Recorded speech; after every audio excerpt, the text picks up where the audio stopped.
Calispera, everyone. How are we? Welcome. It's Wednesday. Middle of the week. We have a nice time. Everything's lovely. We're sitting there, we're minding our own business, we're having a great time. FIFA E World Cup's been on Sunday. What happened Monday? Monday we streamed. The stream was good on Monday. The stream was very, very nice on Monday. And then yesterday we recorded a podcast because we weren't on the stream last year, so of course we did a podcast yesterday, which those of you who have already heard it, if you're on Patreon, some people are already saying it's fantastic. We've heard someone in the chat already say that they loved it today, so thank you very much, Jay Leeds. Presuming that's the podcast you're referring to, the latest episode, which of course was about Aaron and second yellow card Matt doing the FIFA E World Cup and how they represented England during that time, and it was all fantastic. It was lovely, and the Patreon bonus episode is amazing. And then today there's a blog post, a little development update from SI about FM25. Doesn't take long to turn people angry, does it? Everyone was happy. Now they're not. People, man. Right. Okay. Welcome. Let's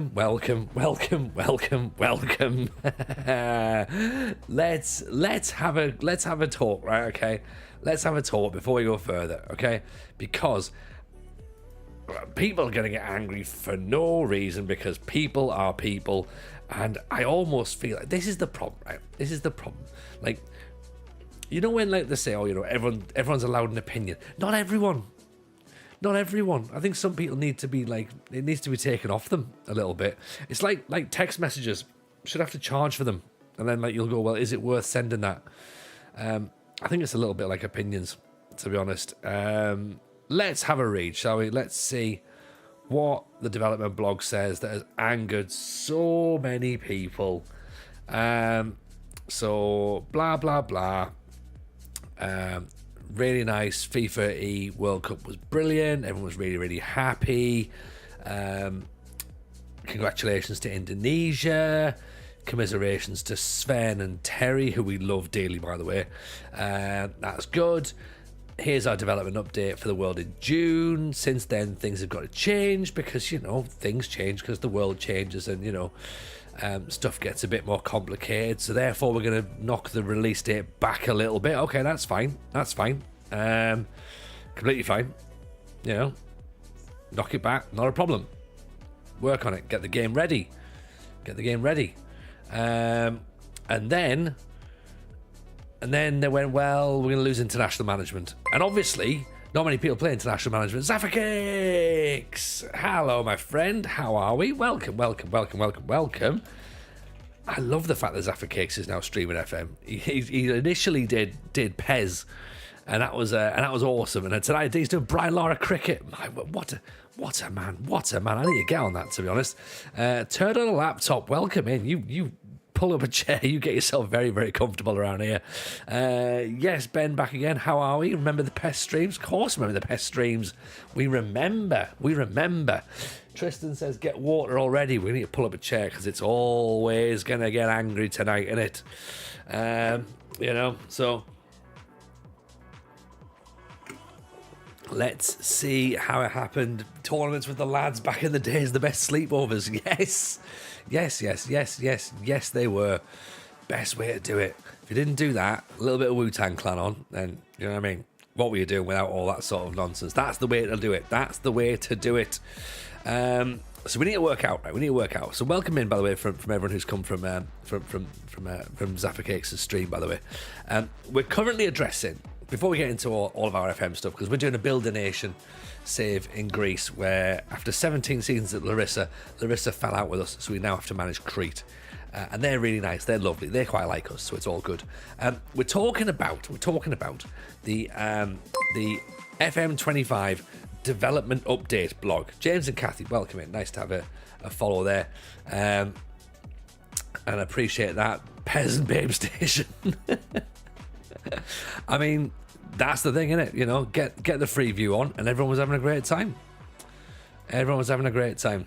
All back in the day. That's the way to do it. 25 blog development, right? International management's gone. Okay? Add to that the fact we already know that the draft mode's been taken out at the start, right? We're managing Crete, OFI in Crete, in Greece. We're currently third. We're only just started season 18, to be honest. But we've been doing pretty well. We're building a nation, so we're trying to make Greece the best nation in Europe. We're currently 6th in the European coefficients. We are getting there slowly. We've moved them up from about 20, I think, when we started. So we're doing pretty good. But we've only won one league title with Larissa in 17 years. League and a cup. And then we got to the Europa League final last year. But then also decided that they were going to sack us because we didn't play young players. And that's because they didn't invest in the youth academy. So 6 and 2 threes, isn't it? Do you know what I mean? Ben back again with the follow. Thank you very kindly indeed. It's James and Kathy from Second Yellow Card fame. Oh my word! Welcome in. I feel honoured. We've got some royalty in the house. We are over on YouTube as well, by the way. So I should say hello to people in YouTube. So nice to see you all over there as well. If you are brand new, I've got a podcast, as everyone has a podcast, don't they?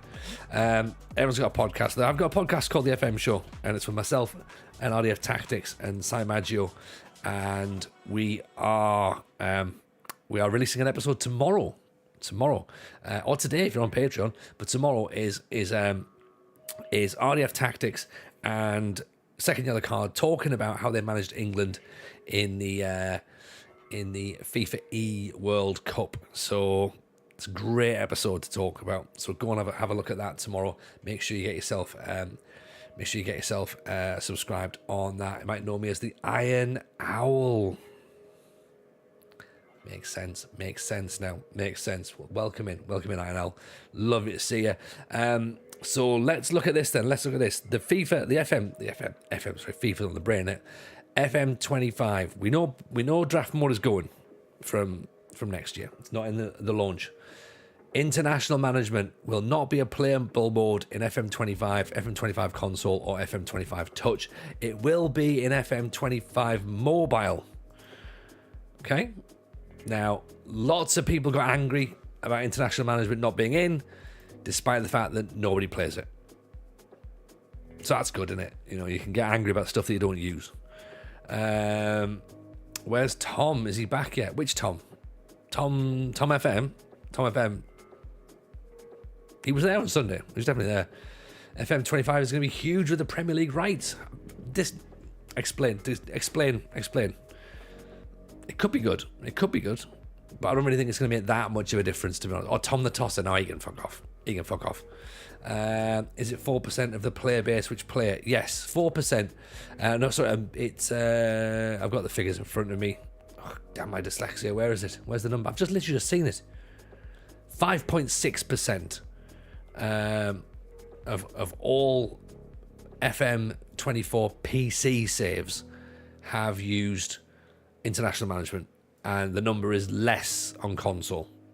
So yeah, probably about 4% of the overall player base managed international. And we've said before, it needs a lot of work. It's not something I've really played. You'll notice on the streams, I've not really done international management until this save. I mean, well, apart from Azerbaijan, obviously. But even then, that was only for a couple of weeks, wasn't it? I don't think that people take it seriously because it's not fully thought through. Yeah. And there's some stuff that isn't quite there, and it needed an overhaul. Why it's been taken out completely, that baffles me a little bit, right? Because we've just had the FIFA E World Cup featuring Football Manager with England gaming, with Indonesia winning, FM craziness in with the follow. Thank you very much for that. Of course, national champions, national delegation, all being invited to play this game. FM want the FIFA player base. Well, FIFA can have international players as well. So it makes sense that FM want the largest possible share of football game players. Of course it does. PES wants the FIFA player base. FIFA wants the FM player base. Of course it does. Grand Theft Auto wants the FIFA player base. Like, because why would you not? So we've not played it a lot. I am surprised it's been taken out. Like, they are saying that it's going to be back for the World Cup. But it just seems strange. It seems strange, I think. But remember, this is a completely brand new game. Remember, this is a completely brand new game. Everything's being written from scratch on a new platform. It's not just like what they've done year on year and just updated the code that's there and changed a few things, and everyone's complained that nothing's changed. Now all of a sudden things have changed. People are complaining that things have changed. Who'd have thought? Hey, people getting angry for, having their prayers answered in a way. Yes, I get the irony. But of course, that's not the answer that everyone wants. So, international management is gone, but it will come back for FM26. They're saying that it's not going to be downloadable content up until that point. Fair enough. Fine. Not a problem. Update to player profiles. Women's football, of course, is going to be massive. Really looking forward to it. Some people I've had a bit of an argument with in Discord today about how they don't want women's football in the background, and I've said, well, realistically, we should take out under 18s and reserves because they just tick along in the background with no actual bearing on the game. But some people don't see it that way. They want the fourth division in Malaysia in there. So women's football's in, and they are probably using that as a reason for not having player weights displayed. It's probably badly worded, but I'm fine with it. Like, all right, so you don't see a player's weight. So what? Like, I get it. I mean, who looks at the weight? Who ever bothers? I look at height, and I've cancelled many a transfer because it's turned out the player's 5'5". Well, do you know what I mean? Like, you for your centre backs. No, you don't. You don't. I can guarantee you don't look at weight for your centre backs. Of course you don't. You look at acceleration, you look at jumping, you look at... you don't want a fat centre-back. You don't. These are meant to be athletes. Nobody is signing a player based on their weight. At all. I can guarantee it. Right? Again, people getting angry over stuff that doesn't matter. What they need to do is take away all the attributes, because real managers don't have attributes. They don't have attributes at all. It's nonsense. Take away the search facility where you can search via attributes. Take that away. That's what you need to do. That's when you get a real game coming in. Use the scouts more. Because until that point, all these people who complain the game's too easy, of course it is, because you've got all these things at your fingertips, right? But if you take all that away, then is the game too easy? No. No, it's not. No, it's not at all. And I don't think weight has any bearing at all. And to be fair, I sort of feel as though they're alluding to that a little bit, that it doesn't really have much bearing. Maybe it's a reaction to the whole big meaty men meta this year. Do I have attribute masking? Yes, of course I do. Of course I do. Because I'm not 6. That's me being toxic. No.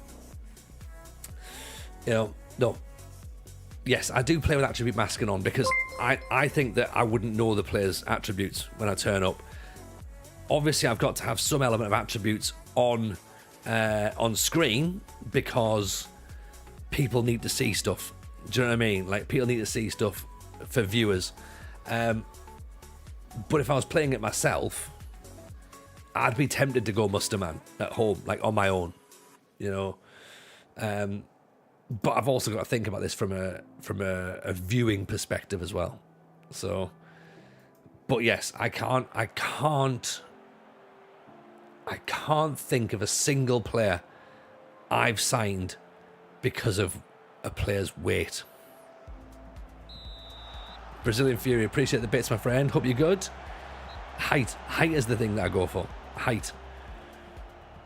I like big butts and I can't lie. I mean, that's fair. That is fair, Arsenal. That's what I go for. But if we're talking about butt size, then give me that. I'm not bothered about weights. You know what I mean? Also, as well, you can be 16 stone full of muscle, but you put 16 stone as your managerial profile, and you look. You know what I mean? You don't look great, right? Maybe I need to get a better mirror, because maybe that's more accurate, to be honest. I'll see what the game sees. Cardozo gives us the lead against AEK. 1-0 for the Crete boys. Even JC Coles, welcome in. I want to know if my striker is crushing 12 pints or one after his 12-tier game. Do you really? Like, I know it's meant to be a tongue-in-cheek comment. Right? At least I hope it is, because if it's not, then please explain to me why you need to know this. because you don't. You absolutely don't. Any Larissa players sad that you're leaving? We brought 3 in. We've brought Malice, we've brought Briannis, and we've brought Javorak. So we have brought a couple through. But yeah, players that are upset about us leaving, I don't think so. Larissa actually made us a club legend just as we left, which is a little bit of a kick in the teeth, isn't it? You know?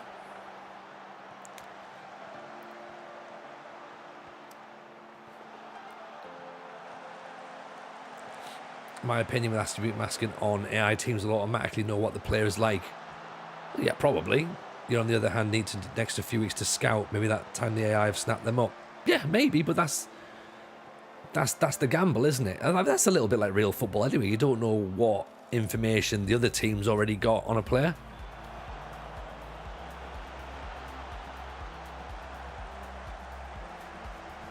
You know, you would be foolish to think that you know, that you scout a player and you're the only person that ever knows about that player. That would be foolish, surely. So yeah, so I don't mind that. I've not got a problem about that. Only attribute you need to know about is this guy an angry prick who punches grandmothers as a hobby? Yeah, that's probably the one. And I think that's more of a player trait, isn't it? You know what I mean? So in the Discord, for second yellow card has done lots of testing, and weight isn't really important. It's merely a number tied to their height to make them not seem ridiculous. Yeah, exactly. Like, we know that jumping and heading don't necessarily contribute, don't necessarily tie in. Schubert's makes it 2. Oh, here we go. Solarino, you die a hero, you live long enough to see yourself become the villain. TJ as he comes after Larissa on a redemption tour. I think so. I think that's right. We signed a player that allegedly would mug your nana, didn't we? We did, but we didn't ask what weight he was. So, and also it's impolite to ask people's weight. Let's be honest. Not just female weight, but male weight. Unless you're in a gym and you can be like, right, I deadlifted this, and they're like, oh cool, how much do you weigh? And then you can work out just how strong they actually are. But we're not doing deadlifts in here. Like, if this was CrossFit Manager, then maybe I'd be a little bit more into weight. If this was UFC and we're doing weight classes, brilliant. But this is football, and it makes no difference whatsoever. It makes no difference.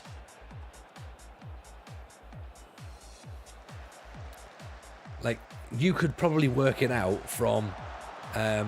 I mean, even Musterman will be able to work this out, surely, because if you've got a striker who has really low acceleration but is really strong, probably presume they're a bit heavier. Look at strength. That'll be your attribute that you can look at to work out how heavy set a player is. Like, if they have strength of 3, they're probably quite slight, and they probably don't have They probably don't have much muscle mass. They're probably not very bulky. They're usually wingers, right? But if it says strength of 20, probably going to be able to put their foot in. They're probably going to be able to back it up a bit. They're not 9 stone. Do you know what I mean? Like, and again, you can work out a lot of this from, you know, the complementary attributes will allow you to work out what the balance is going to be. And I still maintain not a single person has ever bought a player based on weight at all. Before today, because if someone does a little video now going, I think if I'm TJ, this is me buying a player right now because I needed a player who's 14 stone or over, then we can all do that right now. But nobody up until this point has ever done that. Ever.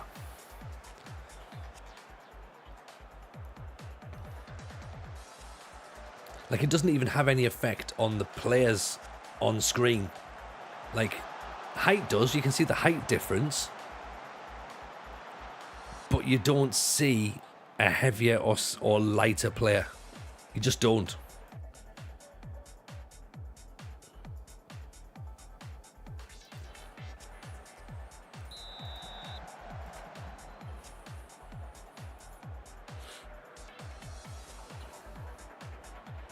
Has Miles ruined the save for next year? Can we truly build Finland without the nation?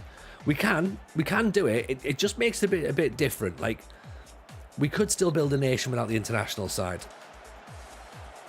We maybe lose a little bit of the game feature, but ultimately, I suppose it depends upon how you define and build a nation, because we're looking at it. Second yellow card looks at it as in the coefficients. So get the coefficients as high as you possibly can. I don't necessarily think, and I could be wrong here, I don't necessarily think that he looks for getting an international trophy with the national side. He might do. We've added that as a little caveat to our save because of the tie-in time with when we started the save. Finland could still work.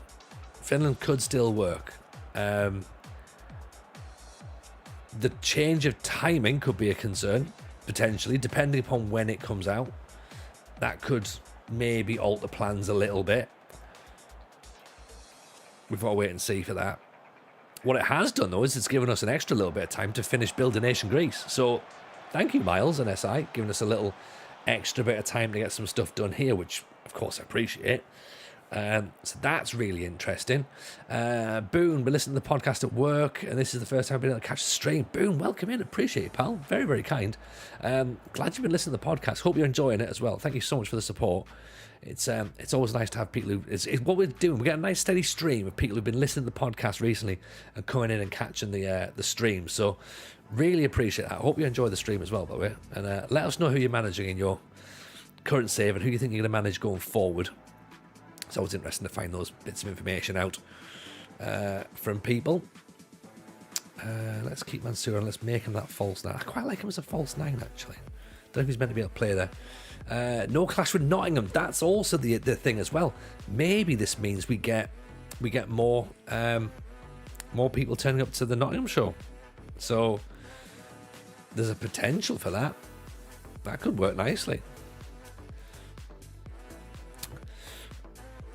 I'm good with the extra time to grab the game itself and finish the 5th season of the network save. See?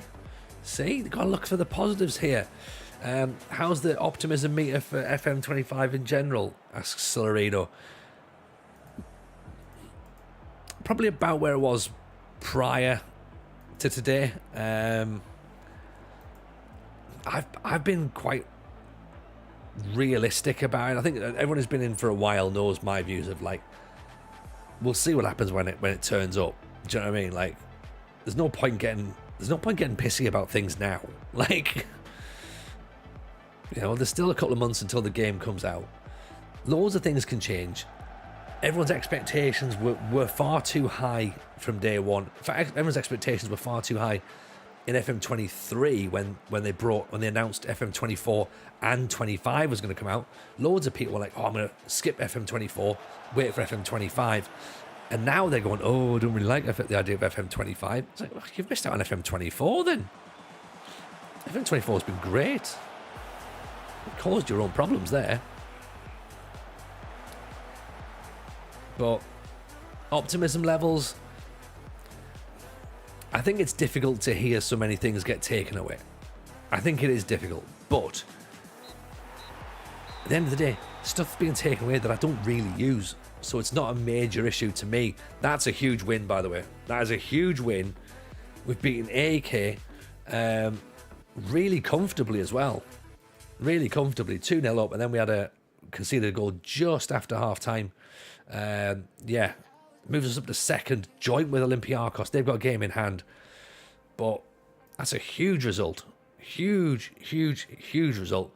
24 has been the best one for a good few years. I think so. I think it's been really playable. I like 23 though. You know, I think I'm one of my only people who did, but I like 23.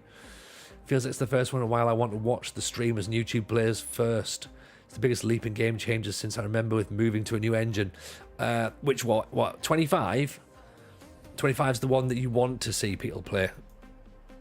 Yeah, I get that, because you know what? I think it's because it's the unknown, isn't it? Like, no one knows what it's going to look like. So the expectation is it's going to be brilliant. But I mean, what? I guess the question is, what do you think it's going to be like? Do you know what I mean? Like, because I don't really understand how I can explain it, but I don't know what people's expectations really are. Like, everyone plays this game for so many hours, but they still complain that they don't like it.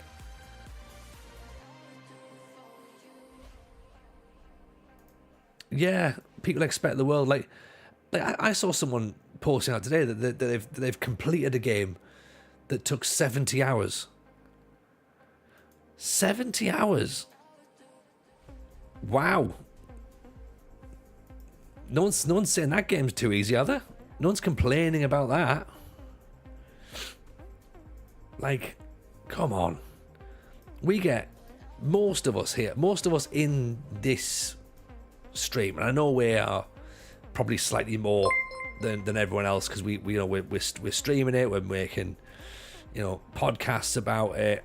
We are a bit more hardcore than some of the casual gamers, but most of us in this stream have probably clocked up 700 to 1,000 hours on FM.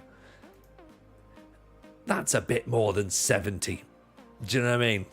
Witcher 3 took you 70 hours to complete. Yeah, 70 hours. 70 hours for us.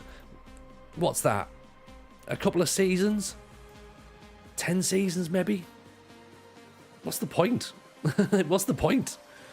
You've done one season, great, and then just close it off, and away you go. Okay, and you've paid what, 50, 60 quid for that? That's not value, is it? That's not value. Total FM and below 500 and FM24. Okay. I mean, as I say, it was a generalisation, wasn't it? I said, on average, I presume that people have played about 500. Dave Gudger's in, by the way. Welcome in, Dave Gudger. 40 months as well on the subs. Thank you, sir. Very, very kind indeed. Very kind. Satori is in on YouTube as well. There, Calaspiritoni. Question: I followed the last 5 seasons or so, but what happened to OFI that we have a lot of money? Basically, what happened is they got a tycoon takeover. Well, let me find out where the bits are, and I can show you. So here we go, history. No, it's not my history. I want to go to the club history. There we go, landmarks. That's the one, isn't it? Landmarks. So yes, it was here. They had a couple of takeovers attempts. So Bernard Caccioli was a tycoon. He failed in July 2036. So that was 4 years ago. But then in December 36, Chan Ka Ming took over. He's a tycoon owner. So they were very, very happy at that point. He then came straight in, upgraded the youth and training facilities, and end up getting relegated the following season, which, fine, whatever. They then upgraded the youth and training facilities again, crowned as second division champions. Then they moved to the new stadium, which is named after the current chairman, so a bit self-indulgent. Then they've increased the stadium capacity to only 17,000, which is not very much, but they've upgraded the youth and training facilities again. So we're now currently in the situation where we have great training facilities, excellent youth facilities. We need some more youth recruitment, though. That's the problem. You know what I mean? So that's the thing. Satoris isn't the only one on YouTube. No, he's not the only one on YouTube, but he made a comment. He made a comment. I'm aware that you're there as well, Jason, so Calispirit to you also. You got 46 hours on FM24, Boone. You got as a birthday present 3 weeks ago. That's fine. That's completely reasonable. 46 hours in 3 weeks. You're up to Witcher 3 levels, so you'll do great. You'll do great there. What was Miles's tweet there that Dan's put in?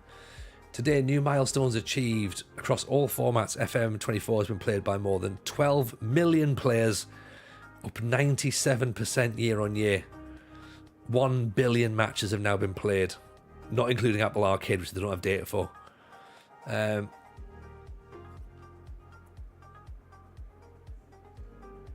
So that's not too bad, is it? For a game that people say they don't like, that's probably fine. I heard you mention F1 on the pod. Who do I support? Nobody. I find F1 so turgid. I find it incredibly boring. I'm not a petrol head by any stretch of the imagination. And it's just the idea of watching a car go around a track 80 times. Nah, not for me. Not for me. I can't get into it. I can't get into it because I can't get people who, dads particularly, who wear like Patronus baseball caps or like Mercedes-Benz polo shirts. It's like, grow up. But yeah, that's my view. Or Monaco, they only do 78 times. Yeah. I don't. Yeah, I wouldn't like. I'd hate NASCAR. I do hate NASCAR as well. It's even worse than F1. The growth of the game this year is incredible. Getting into the console market was a masterstroke. I think it was. I think they've even worked that out as well themselves. I think they're now like, yeah, this is pretty decent. At least with touring cars, they're smacking into each other all the time. What's the one? Demolition Derby. I'd probably watch that. Evening, Ilias Kostopoulos, by the way. Appreciate the follow. Very kind. Hope you're well. I'm going to take a wild guess. I'm going to presume maybe Greek. Maybe.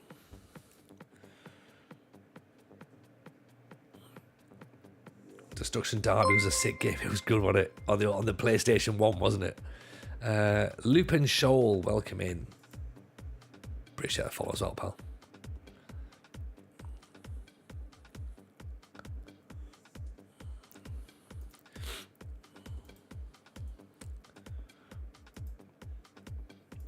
So come on then. You've heard my thoughts. Where are we going then? What's FM25's thoughts for you all then? Satori on YouTube says he's been doing a Build a Nation Greece as well with AEK. 15 seasons in, won the Champions League once, lost the final 3 times, couldn't get Greece higher than 5th. Mate, that's impressive. That is super impressive. Don't underplay that. You've won the Champions League with Greece. With AEK, that's awesome. I'm Greece. I want to play with is that Panathinaikos? Sorry if I'm mispronouncing that, by the way. But is that how Panathinaikos is written in Greek?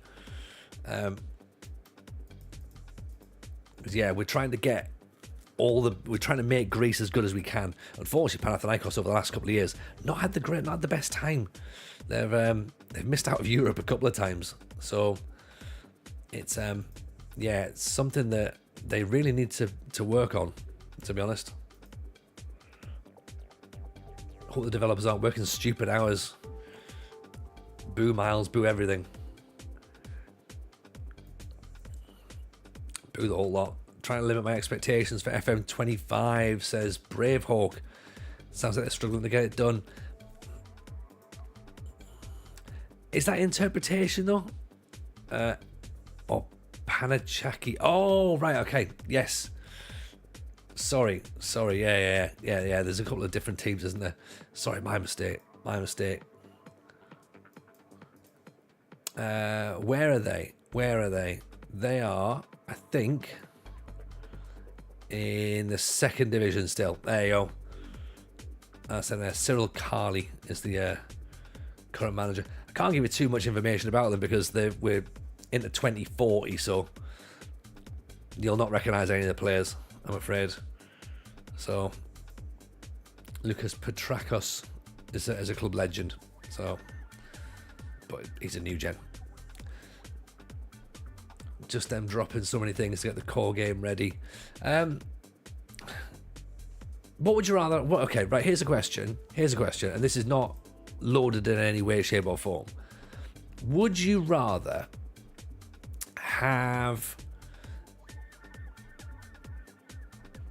Would you rather have the game just everything's in there but it doesn't work, right? Or would you rather have less things in that did work? I think that's the trade-off, innit? That's the trade-off, and I don't know what people genuinely think, because I think people want everything because they've had everything before without realizing that they've had it and it didn't work. Do you know what I mean? I'd rather have no international football than something that breaks the game. In what sense, Brit? What breaks the game? Because nothing really breaks the game. Like the tactical shouts didn't really break the game, and then the draft board didn't break the game. Like what do you mean? Just so I understand. Dropping the non-functioning things is the way to go. Sure, it'll feel stripped back, but at least it'll work. Yeah. Like, for me, taking out Tony would support the game no matter what. No, not necessarily. Not necessarily. If it's crap, I'll say it's crap. Like, I don't get paid to say it's any good. Like, it would affect a podcast, that's for certain. You know what I mean? Like, I'd really struggle if I'm not playing it. The podcast would be a little bit shorter. But I'm one of those crazy people who'll judge something when I see it. Like, there's no point me getting my back up about something that if I play it, I then go, actually, it turns out I didn't need that anyway. I am a bit disappointed that International Management's not in. I don't really play it a lot, but I'm disappointed it's not there. You know? That's the thing. The podcast will be, I haven't played this and I'm going to offer my opinion anyway. Yeah, exactly.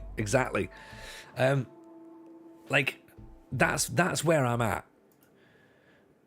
It's a bit disappointing to hear that International Management's taken away, because it takes away the opportunity of winning the World Cup, which is a huge thing in football.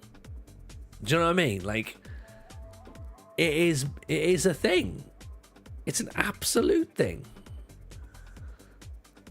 That's the bit that feels difficult. Now, yes, it doesn't work brilliantly.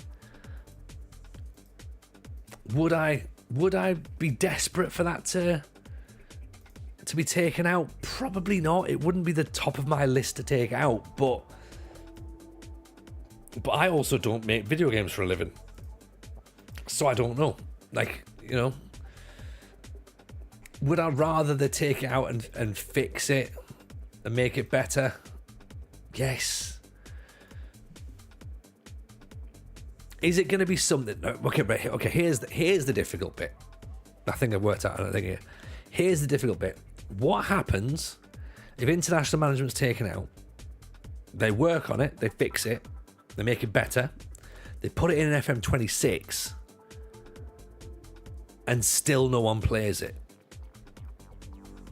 Like, they've got to make it super good for people to go, you were right to take that out.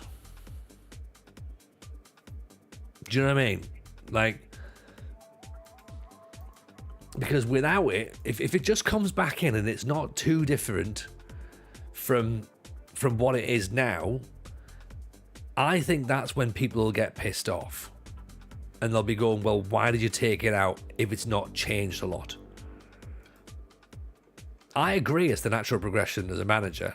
Absolutely. But let's take realism out of the way, because none of this game is real anyway. Like, realism is not having South Shields in the Premier League. Like, realism is not having, you know, me building a nation in Greece, being at the same club for 17 years.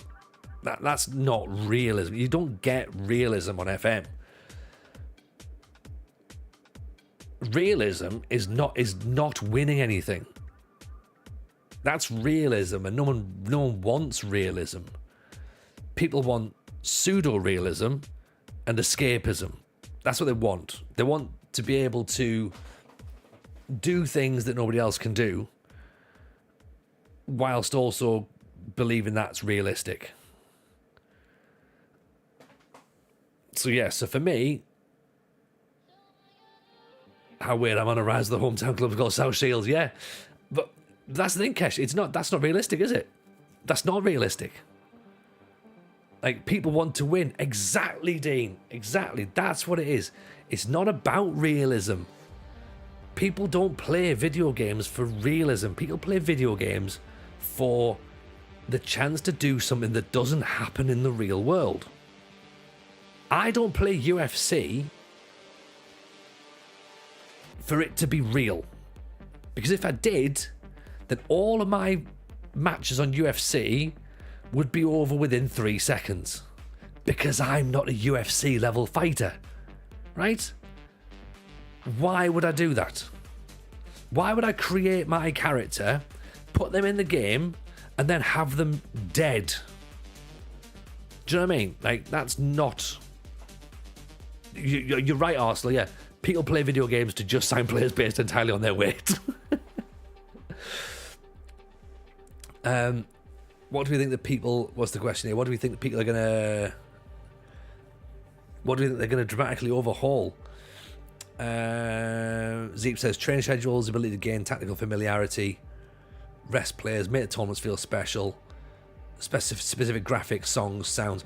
That's a bit that I have said before, and I've said that on podcast. That's what would be interesting for me if you could, like, for me, every league should have a slightly different feel. If I was designing a game, how I would try and make it would be that every league felt different. So that if, for example, we'll work it with this one. So now that the Premier League's in, right? You're in non-league. The graphics should be as they are now, right? Okay, nice, clean skin. You could have little changes to the skin that would make you realise that you're going through the leagues, right? So it could be, say it's yellow for the Vanarama North, right? It could be orange for the Vanarama National.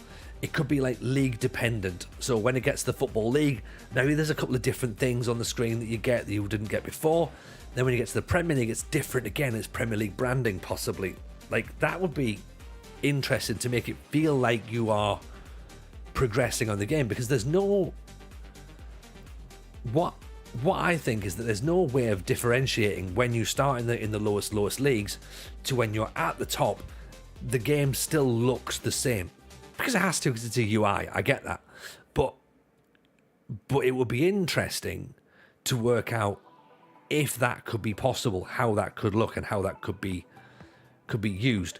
I'm not saying it's easy, and I'm not saying it's doable, and I'm not saying that it would work. I'm just saying that if I was to offer an idea of something to be considered, that's an idea that I would maybe offer. It wouldn't be a deal breaker for me. I wouldn't be sat there going, oh my God, they've not implemented an idea like that, therefore I'm out. But I'm just thinking that's an interesting something, just something that would make it feel newer. Do you know what I mean? It's the same in level 9 as playing in the Premier League. Yeah, exactly. Yeah, like I get it. Like, watching the matches is different. Yeah. Even Katie, how are you, pal? Hope you're good.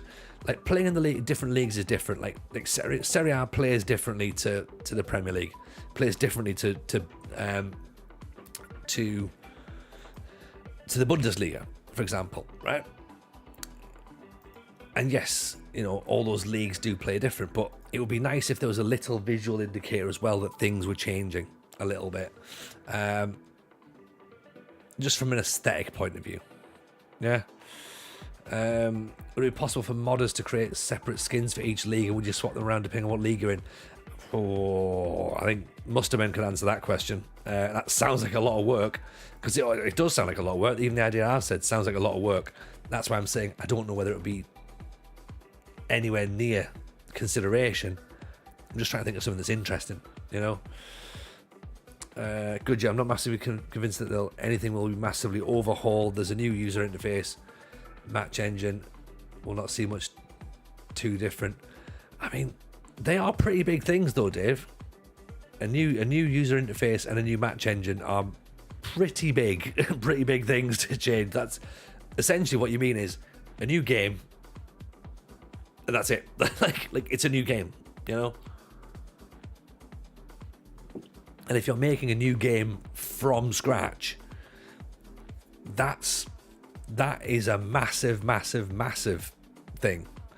And I think people are underestimating that change. I think they just think that they're just picking the game up now, putting it into Unity, because nobody really understands what making the game on Unity means.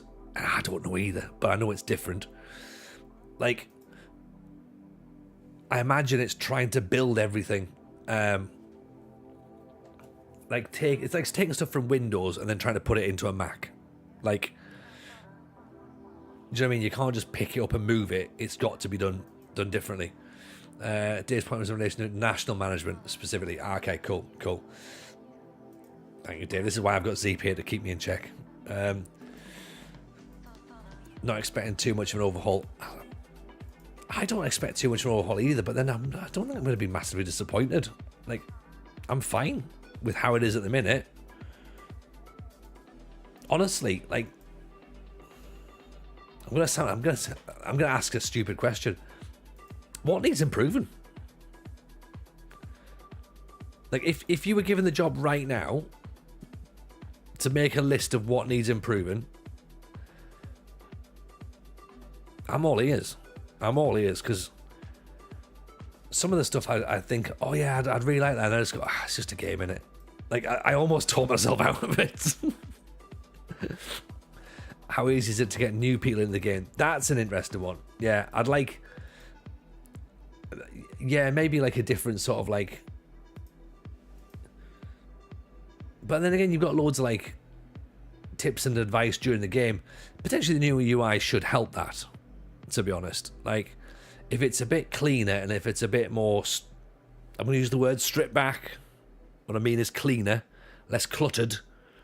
Then that's going to help new people, because at the minute, we do this on autopilot. Like, we know where to click. We've done this for years. We could do it in our sleep. If you're brand new coming into this, trying to work out where you want to be clicking. I mean, even when they said the chalkboard had gone, we all spent a bit of time on the stream going, where's the chalkboard? Where is it? And we've played this game for years and we didn't know where it was. So imagine someone brand new going, well, I've got no idea what they're about. You know?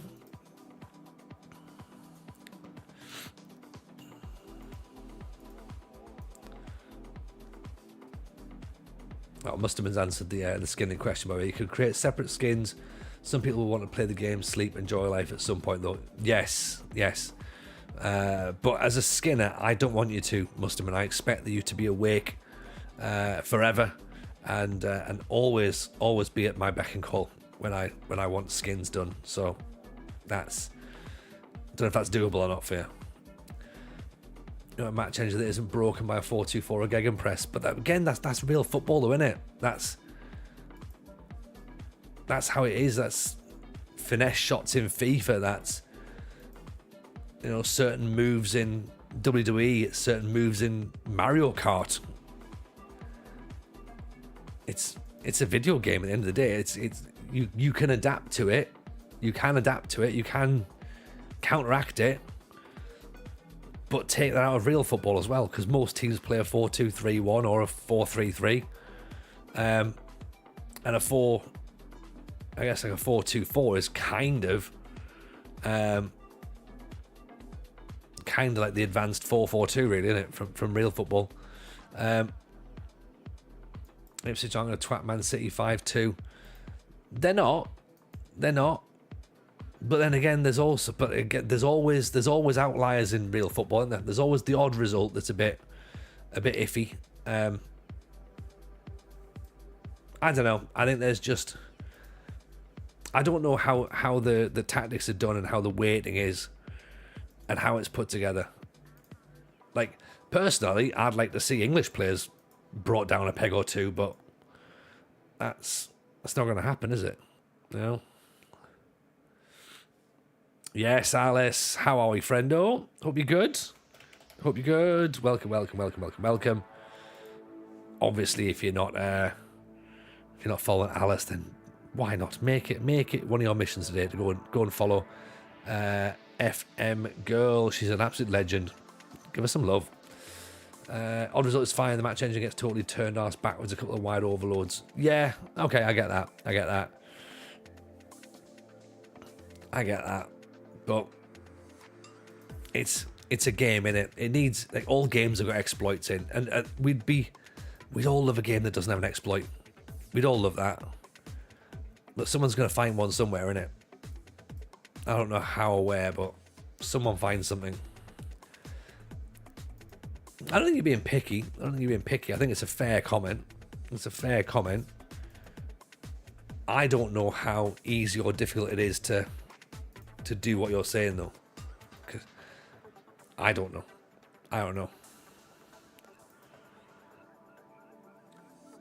then moan there's no exploit.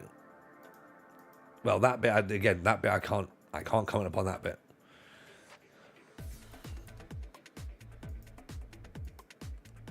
As long as the game isn't having the same equivalent of a stroke every 5 minutes and give you nothing but silly results. Well, as I say, I would be all for realism. I would love realism. Bring realism to me. Make it so that nobody wins. I'd love that. And then listen to people complaining. But I can't believe the game's really difficult now. I wanted it easier. That would be like music to my heart, my ears. I'd be so happy. Highland Patzer thought the save was over. I did as well, but then I was dragged back in. Like Alan Partridge, bouncing back. Here's the big one, by the way. We're up against Larissa. At Larissa. The first time. It's underlying maths that's going to be the core of the match. Oh, don't talk to me about maths. I don't know about maths, Katie. Don't go bringing that wizardry into me. Do you know what I mean? I was happy enough when I was just able to sort of like pretend as though nothing was happening. They call this the Jameson Derby. I think they do. 3-1 to OFI. To Offie says Tristan. I'm with you on this one, Tristan. I'm confident as well. Bruno Bernardino's going to be on the bench. Dino's had to come in. Piroc. Actually, he might be slightly better defensively. But you know what? No.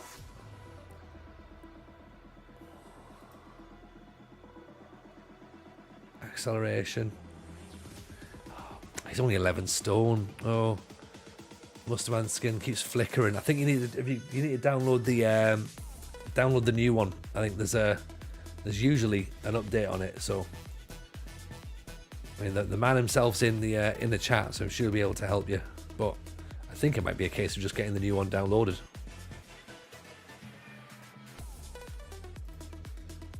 Vorak's injured as well, so he can't play. So none of the Larissa boys can play. It's understandable.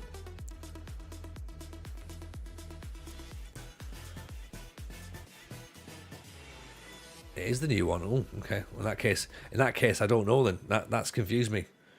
That's confused me. NFL does start tomorrow. It's very exciting, isn't it? It's very exciting.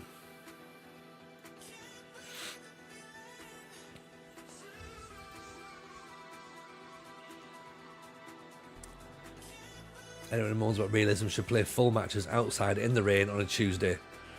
See how much they love realism then. Realism player profile, no stats, just a player name. Yeah, exactly. That's what I want. That's what I want. Nothing. I just want just a list that just goes, I don't know. Could be fine. Maybe he isn't. Here we go then.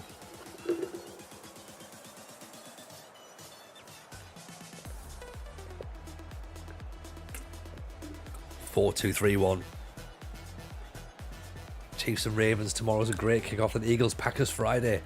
Who've we got as 49ers? We've got do we start against? I want to say we start against the Jets, but I don't think it is it?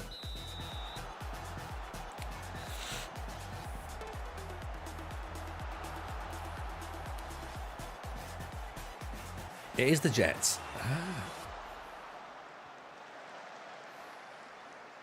Monday. Guess who you saw at the airport today? Was it former Celtic midfielder John Collins going to Ibiza? Jack Grealish. Is it Ollie McBurney? Sean Dyche? Yes, of course he's going to Ibiza. Go on, Dyche. Away you go. Today's Van Houten, yeah. What a boy. Any great man. Realism with Tony getting turned down for literally every job. No, not true. By the time you applied for a job in real life. Well, again, you know, if you want realism, none of us are getting a job. None of us are qualified to be football managers. So, it'd be a really, really rubbish game, wouldn't it? But how's FM going for you, Tony? Oh, terrible. It's been 30 years and I've still not got a job because I've not got any actual qualifications. J King over on YouTube. Tony, they're going to get you in Greece for the next FM World Cup. Maybe. We'll have to see. So you've talked about FM25 and thinking it might be better to steer clear until the mods are sorted. Kits, players, picks. I mean, none of the kits and player picks are going to be the issue, I don't think. Everyone seems to be really angry about the fact that there's no international management, no drafts. Hubert with the goal. 1-0 in your face, Larissa. Have a bit of that.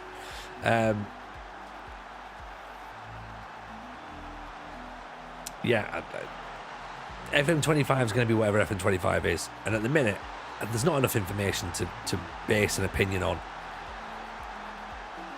But some people are angry, I guess is the way to phrase it. But then again, I put in Discord, you know, that if Miles said, right, everyone who buys FM25 gets a Mercedes, someone would be complaining, going, why is it not a Ferrari? Like, you can't please everybody.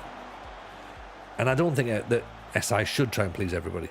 I think they should just try and make a video game and not try and please everybody. As stupid as that sounds. Speaking of people who know what we're talking about and can speak common sense, the United City FM.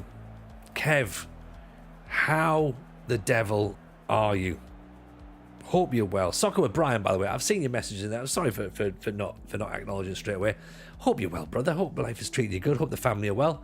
Always a pleasure to see you as well, by the way.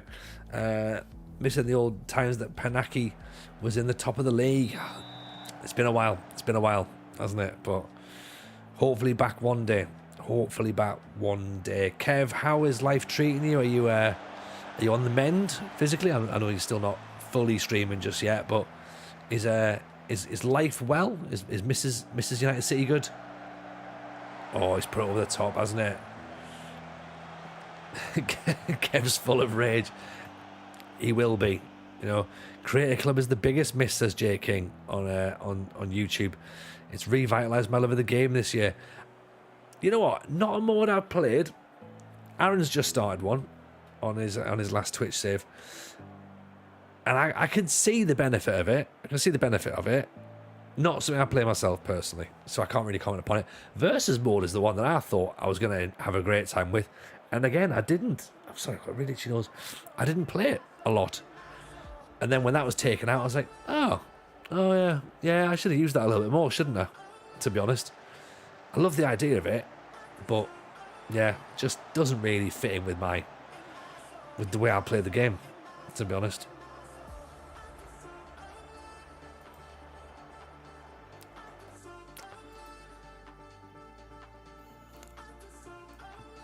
Right, Tomic is getting nervous, so let's put Valet on. Mansouri stopped scoring, hasn't he, since his first goal? So that's a bit concerning. Let's bring him off then. Let's put Bernardino on. See how it goes. Is it your connection, Libby? Have you got is there your connector not fully plugged in? Let's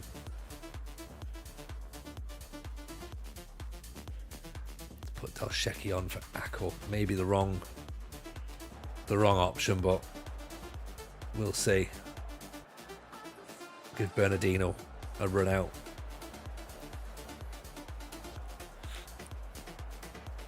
Might change Pine out and put an extra defensive player in as well.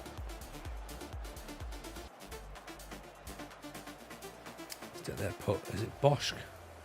Is Bosch got a slightly more defensive player? I think he is, isn't he?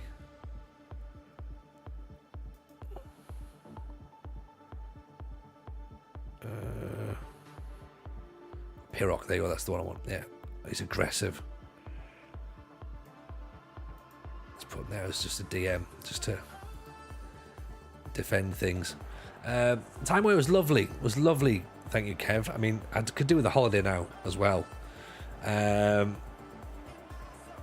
Because yeah, there's no holiday when you got the kids, but it was nice. It was lovely seeing the boys surf for the first time, which was pretty cool. So they had a great time, and then they're back at school now. Littlest Jameson goes to school for the first day tomorrow, so that's very, very exciting.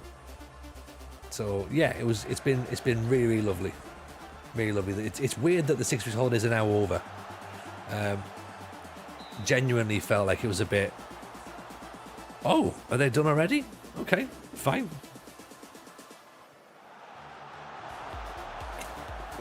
Zabovda kept us in it there, didn't he? Big save. And another ball over the top. Pirok.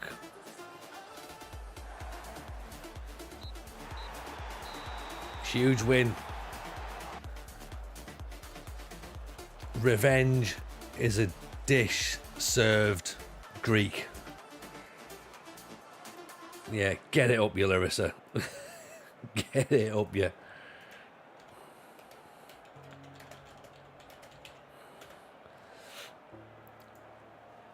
Yeah, it's me just standing in front of the fans of that fucking.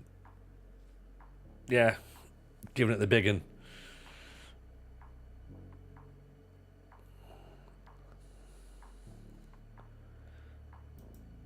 That was good. I want to see some post-match mind games now after beating Larissa. Yeah, I go, what? Oh, look at this little club over here. You know? It's a nice moment. It's always important to get the win, but beating Larissa will always be an added bonus for me personally. Yes, it will.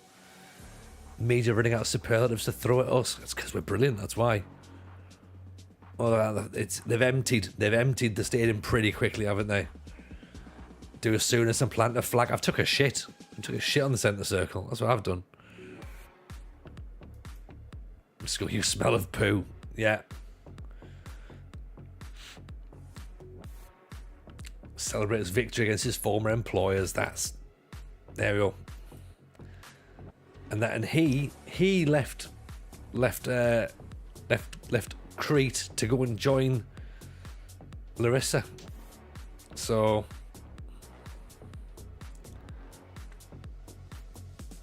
I mean, I've not let it affect me at all, Kev. I've been very, very diplomatic about it. Ilias, a pleasure to see you. We'll hopefully see you very soon. It's nice to have you in. Thank you for that. Imagine a Hulk Hogan cupping of the ear.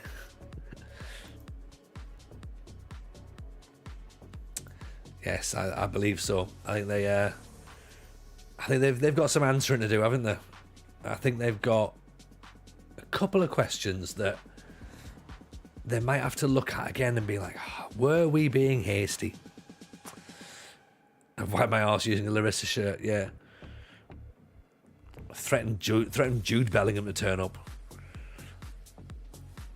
I mean, bar that result against PAOK, can't really complain with how the season started, can we?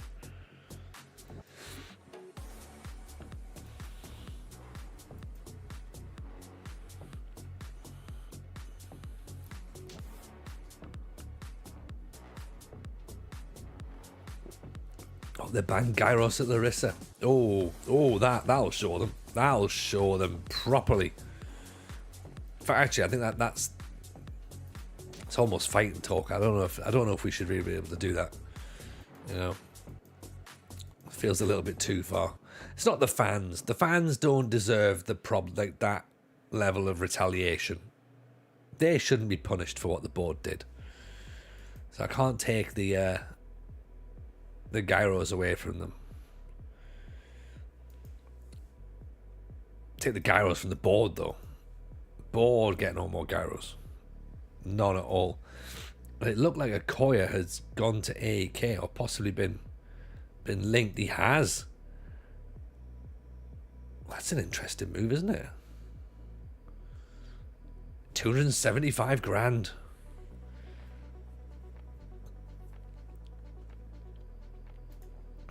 How much is Kojic now? How old is Kojic? Like 29. His goal tally really dried up, didn't it?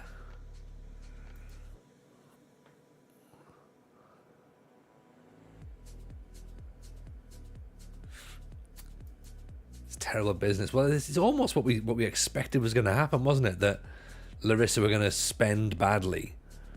And look at that, legends, TJ. You can take our gyros, but you'll never take our freedom. Where's Bellingham on that list? Do you know what I mean? Job's not there. I want to see what their transfer situations like. 27 million pounds incoming transfers, 16 million pounds out. Harry Mackay out on loan. We've taken in Malice, Brianis and Javorak, so for about what, 6 million quid I think in total. Pifilius has gone out on loan. Sakib, appreciate the follow, very kind. Dida sold to Inter. See, that's a bit of business. Brought in a free, sold for 10 million quid. That's what it is.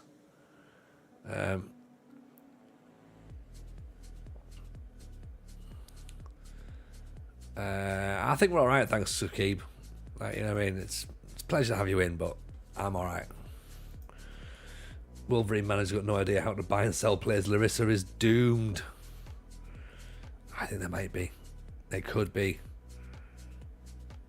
Ante Perovic looks quite decent though. Mentals are good.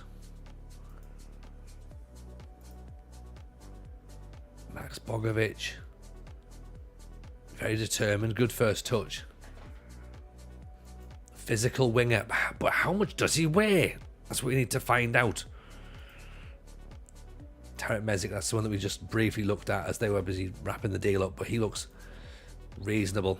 It's very impressive first message. Like, not only have they come in asking, you know, for you know, stuff that we're not particularly interested in, but they've also self-promoted their own Discord, which I think is, that for me is the bit that's just uncouth, you know. Lemaire's favourite personnel, but no Job. Physical winger, weighs 8 stone.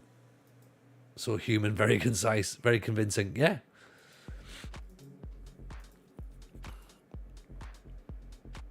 At least they didn't mention someone had died. Yeah, or ask about their dead cat. That's how I knew that they weren't real. Yeah. Because that gets my suspicions up straight away. Tony, my cat's dead. Good. Didn't ask for credit card deals. Well, if they did, then I'd have been like, you know what, this seems reasonable. This seems legit.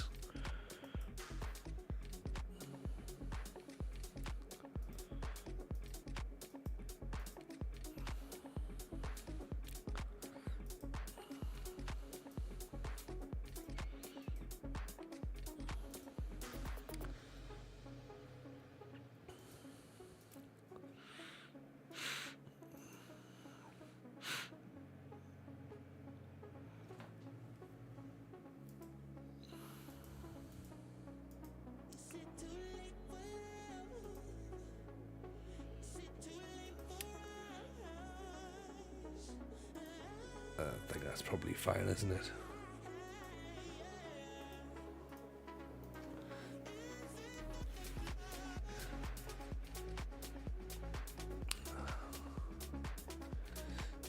Right, completely clean squad now for Greece. So let's start again, shall we? Let's go right back to the beginning and try and build a squad.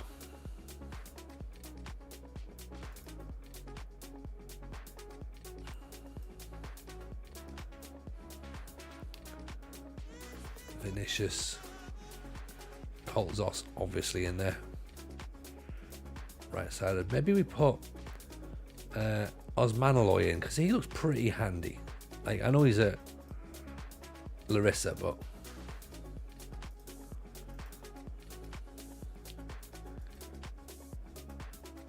we could give him a go, couldn't we? Vasily suspended, Zonis go in, Berezutskas. Engage could be Georgios.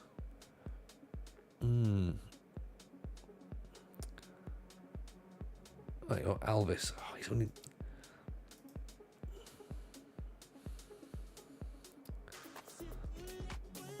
So this.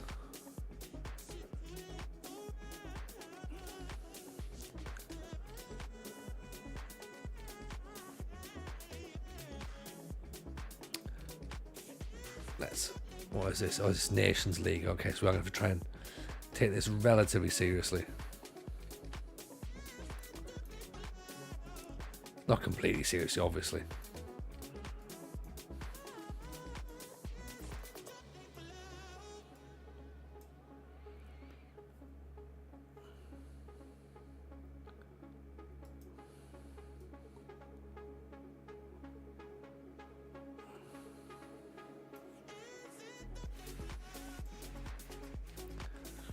Him a DM there, actually.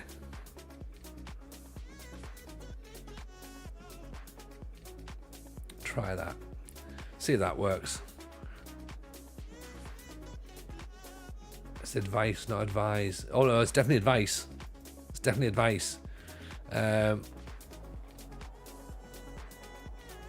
what you missed, Gudger, with this is someone came into the chat and their first comment was that their cat had died and they wanted some assistance, and I don't think that they were actually. I don't actually think they had a cat. I don't think the cat was dead, and I don't think that they. I think what they thought was they could throw us off the game, but what they didn't realise was that was brilliant for me. I was just like, well, let's talk about what we do with dead cats, and it turns out the advice is don't bum them. So even Mr. Llama's a man who doesn't need any advice about cats. He knows what you should and shouldn't do. A pleasure to have you in, my friend. Hope you're well. It's always nice to see Llama, and if you're not following Llama, make sure you do. He's just got himself a new save on the go as well. He's back streaming. He's having a lovely time. How's your summer been, Llama? Hope you're well. Hope the family are good as well. It's always nice to have you in.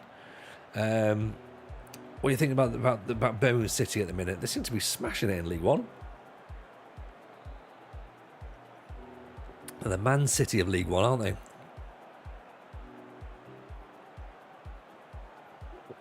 For one moment, I thought you were about to say, here's Llama, he doesn't bum cats. Well, yeah, okay. That I would have presumed was a given. But just in case there's anybody who's unsure, Llama doesn't bum cats. Okay, just putting it out there. Just in case some people are on the fence about it going, he might, you know. I feel as though it's a given. I feel it's a given. And I think that most people would have probably agreed. But sometimes in this litigious world, you just have to make sure that it's explicitly said. Don't you? We've missed the nonsense. We've all missed the nonsense, haven't we? Now it's been brought up, I can't say it's a given. Well, it does. Now it feels like it's not, doesn't it? Now it feels like I'm trying to defend it a little bit. Going, oh, no, he doesn't. He doesn't. I know people say he does, but definitely doesn't. Summer's beautiful. Lots of travel, lots of football, lots of family, lots of refreshments, raring to go. That's what it's all about, innit? That's what it's all about. Sounds beautiful. Sounds beautiful. Muster man, I'm a little concerned. Llama's being quite clear on the issue of cats, but doesn't rule out other animals. This is true. This is going to open up the can of worms. He does nothing to worms. Right, okay, he does nothing to worms. Klein J, love watching FM. I've got a Feyenoord save on at the minute. Fantastic. How's Feyenoord treating you? The Dutch League's not a league we've done on stream, and it's a league I want to get my teeth into a little bit more, because I've had fun when I managed there in the past. Years ago, I might admit. Years and years ago, but Lou with the follow, appreciate that. Very kind.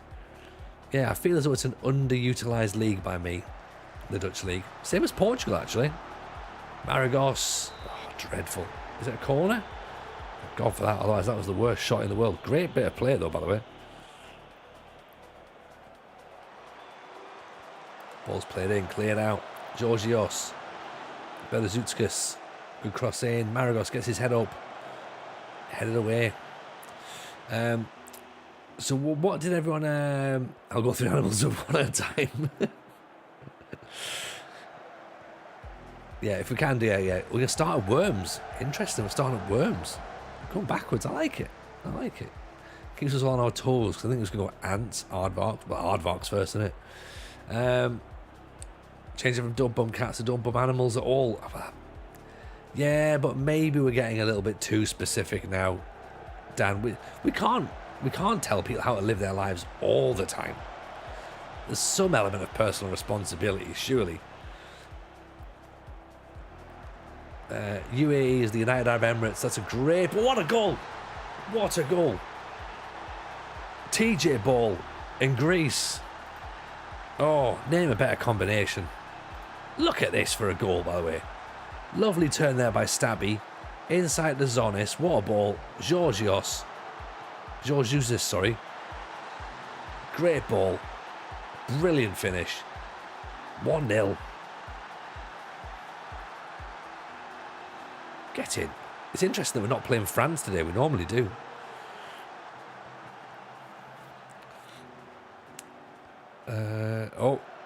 Oof, good defending, good defending. Klein's looking forward to FM25. Good. Glad to hear it, Klein. There's lots of people getting angry about it, but I'm glad you're not. Glad you're not. Dino says he's very much enjoying it as if I wouldn't. It's a nice tonic for the troops. Well, we do try. We do try, don't we, Dean? We like to be the comedic light relief when everyone's working hard. And going, oh, I wonder what TJ's up to. And then you go, oh, I shouldn't have asked. I shouldn't have asked. He's doing his own little thing. He's very excited. He's having a great time.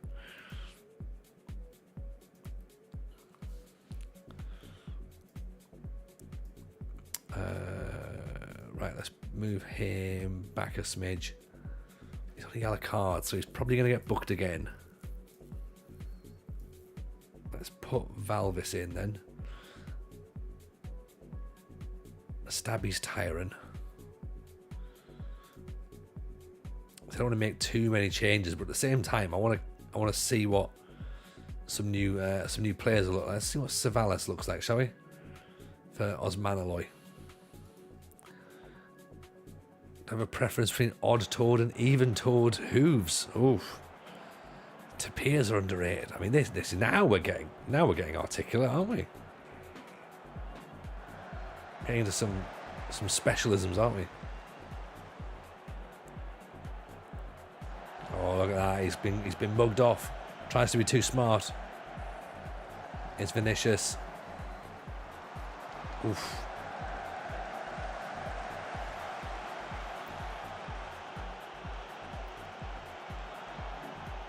Ultimately, I'm saying I'd bum a Tapir.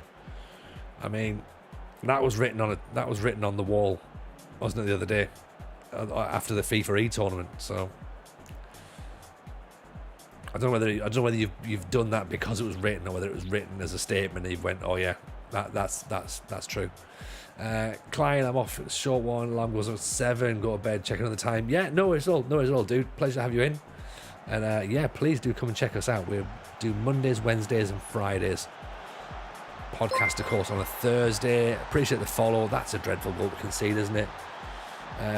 Gave the ball away in a sloppy fashion. Who is it that gives it away here? It's Stabby, isn't it? He just loses it. He got himself confused. He turned around. He didn't realise that the ball was going to move with him. Toes of the window to the soul. They are odd. They're like feet hands, aren't they?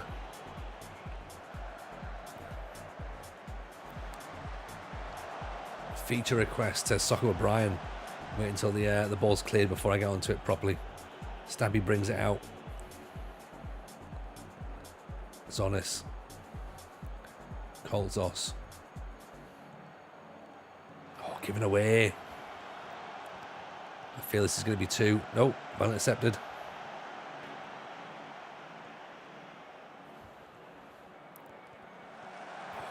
Get your foot in. Feature request. The ability to turn attribute masking on and off in save rather than just at the start and the beginning. Say this is someone who started a new save, plays attribute masking and forgot to turn it on. Okay, that's an interesting way. Yes, that's not a bad shout.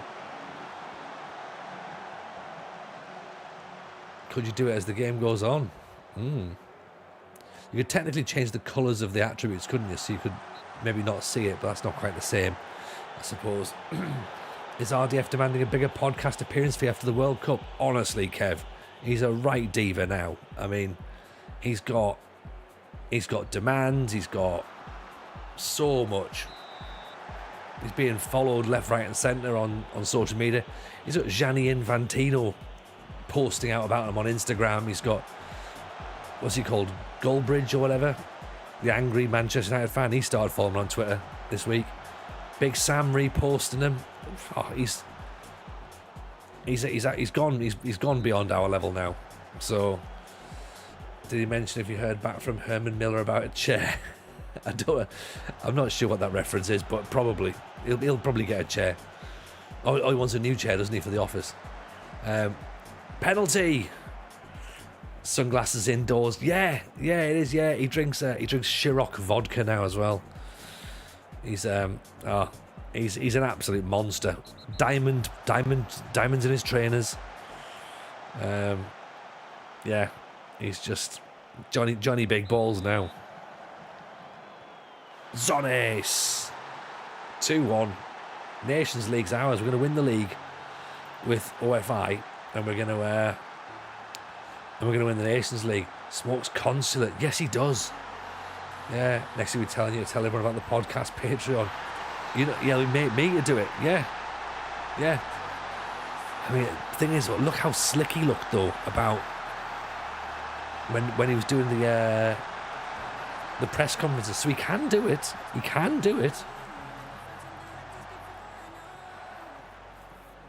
Oh, they're waxing lyric about the chairs during the tournament. Who's going to email them? I mean, good luck him emailing them, because if they reply to him, he's not going to respond. Getting a reply off Aaron's like getting blood off a stone. Although I'll be honest, he's been much better on his phone recently, but normally he's not a fan of replying. Although our WhatsApp conversation, the little WhatsApp group me, him and Si have got at the minute has been like just non-stop since since Sunday. It's been, you can feel there's like a vibe in there. It's really good, really a lot of excitement, conversations happening for what the podcast can look like going forward. And as I say, like, if you've not listened to this week's episode, then tomorrow when it comes out, please go and listen to it. Genuinely, I think you'll enjoy it. Genuinely, and it's not just me being like, oh, you know, like, yeah, you need to get on it. I just think it's a really interesting conversation about how the FIFA E-Ton was put together, because I wasn't there for any of it apart from the Sunday. I was only there for the Sunday when it was the finals, so I didn't know any of what they've been speaking about. So I was learning as I was going along, and it was really great to find out the experience. So it's Aaron and second yellow card chaser. So it's fantastic. And then ironically, tomorrow's record for next week is second yellow card and Lelujo. So yeah, you're getting double second yellow card this month. So hopefully you'll enjoy that. And then after that, it's Work the Space and Dr. Benji. So we've got some big ones coming up for you.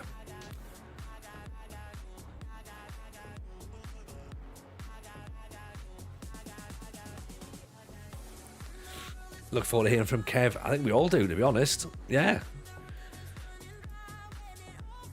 Be interesting to see what he makes of recent developments. The original plan was we're going to be doing a bit of a retrospective, actually, on where we felt the game's been over the last 20 years and what we've liked and what we're looking forward to.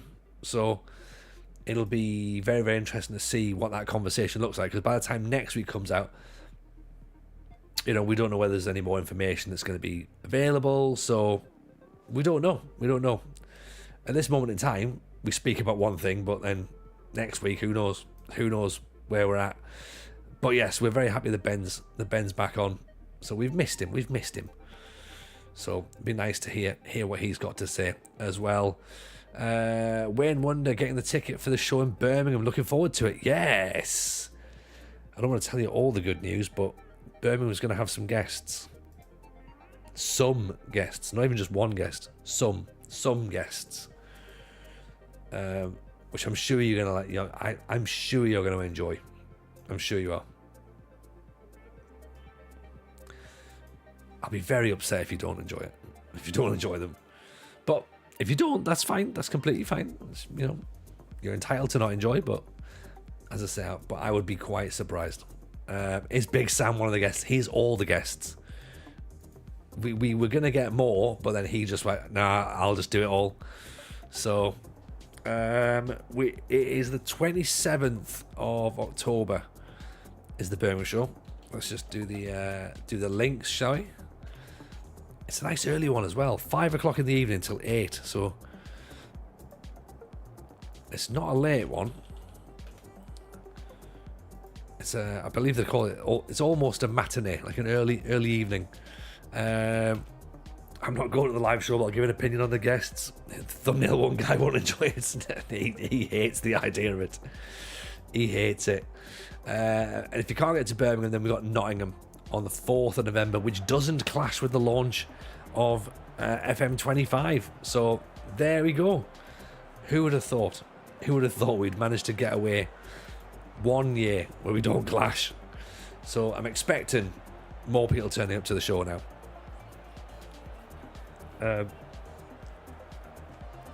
And we are working on more potential dates, so we'll try and get a Liverpool date locked in, because there was an email came out from that venue today.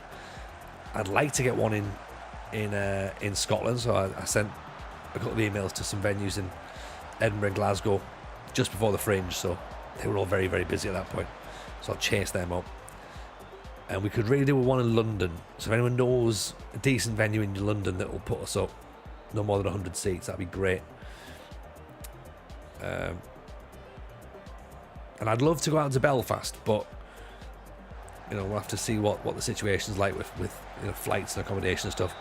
And then we're going to go and do a gig at Soccer at Brian's house, because we do need to go stateside. I think we do.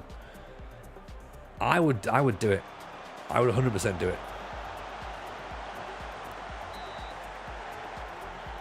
Coming South Hampshire or Sussex. I'm gonna be honest, not 100% sure where Hampshire or Sussex are. Is Sussex Brighton? Because Brighton I've got a contact for, but we've got to be very specific with like places that we can go, because there needs to be like a relatively high population for a start to increase our chances of getting people in. Boo, Antoniadis. Remember him from last year? Is he part of the SI team, Antoniadis? Because he was in our lead save last year. I think he might be part of the SI side. Brighton or Portsmouth. Could maybe do Brighton, possibly. Brighton's more doable than Portsmouth, I think. Cyprus welcomes us. We need to get a gig in Greece. Do you know what I mean? Tickets now purchased. Yes, Wayne. There we go. Appreciate that. Chris, how are we, fella? Hope we're good. Thoughts on FM not having playable internationals? I said it at the start. I'm a bit disappointed, but as I said earlier on, would I rather they just put something in that doesn't work or isn't particularly good? No, I'd rather take it out, work on it, put it back in. Obviously, I would be concerned if it is out for a year, comes back and it's not massively different. I think that's reasonable to be concerned about. But at the minute, yeah, if it doesn't work and they think they can do it better next year and they need a bit more time to work on it, then it probably makes sense to take it out. Yeah, like not many people really use it. I don't really use it apart from this season now. We did a little bit of dicking about with Azerbaijan, but it's never been part of our saves, so it's not a major miss for me, to be honest. Antoniadis is part of Sports Interactive. I thought he might have been. Just when you see names cropping up, you're just like, I'm pretty sure that's someone who works there. I remember signing Nick Madden a few years ago. I was quite happy with that. Lama needs to sort a Birmingham ticket ASAP. Oh yeah, I think we're starting to get some people involved in that. So it'll be looking good. It'll be looking good. Indianapolis is a convention city. We work on this and get a US-based FM convention going. Brian, I'm all for that. I'm all for that. Yeah, you make it happen.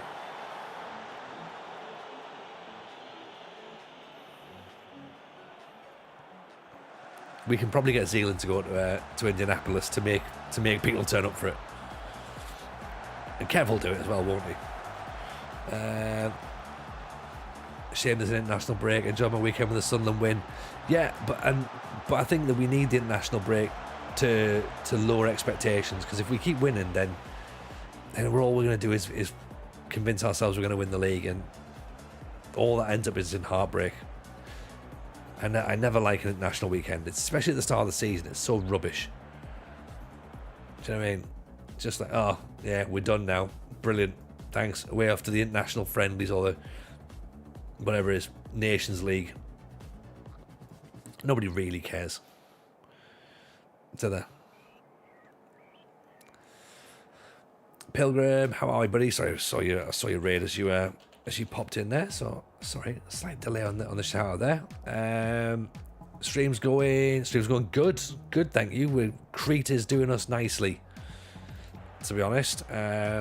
You're on pre-season with Chelsea and the Jurgen Klopp challenge. You're at Chelsea with the Jurgen Klopp challenge, I think. What makes it a Jurgen Klopp challenge?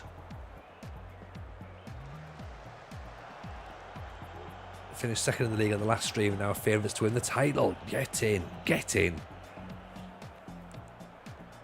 Love that, Pilgrim. United City, I'll go through the queue twice just to get to both. I mean, we need to bring it to you, Kev, don't we? In the last legs, I won't let go. Yeah, I mean, we're going to be a little bit. I mean, Lama's already suggested, that we go and get Wembley. It probably is the one, isn't it? There's nothing much happening there. And if Oasis can sell loads of tickets, then surely we can. It just shows that it's a venue that has things on all the time. So people are used to going to see stuff there. So we would probably sell a few tickets if we go to Wembley, I reckon. Has anyone got a number? Anyone got a number for Wembley? Just ring up and be like, hey, do you want to... Like, there's a podcast that we listen to. They want to do a live show. Do you reckon you can let them in? We have to win everything he did with different clubs. Controlled by Schalke, Bayern and Chelsea. Interesting. Aaron's bigger than the Gallaghers. I think, yeah, probably is, actually. Rest assured, TJ could definitely get 100 seats in Wembley. Oh, yeah. Easily fit the seats in. Easily. Will the Birmingham show and Nottingham show be different? I mean, 50 minutes from either. Yes, they will. So, the Nottingham show, like you came to the last time, Llama, it's only an hour. So, that'll be me, Aaron and Si just doing that sort of that short discussion, bit of chat with the audience and stuff. In Birmingham, it'll be bits of chat, but it's like 3 hours we've got to fill, so we're gonna get some guests in, we'll do some different style stuff, so it'll be more of a show than Nottingham. Not that I'm underselling Nottingham, but we've got a lot more time to play with on our hands in Birmingham, so hopefully we can do some interesting stuff there.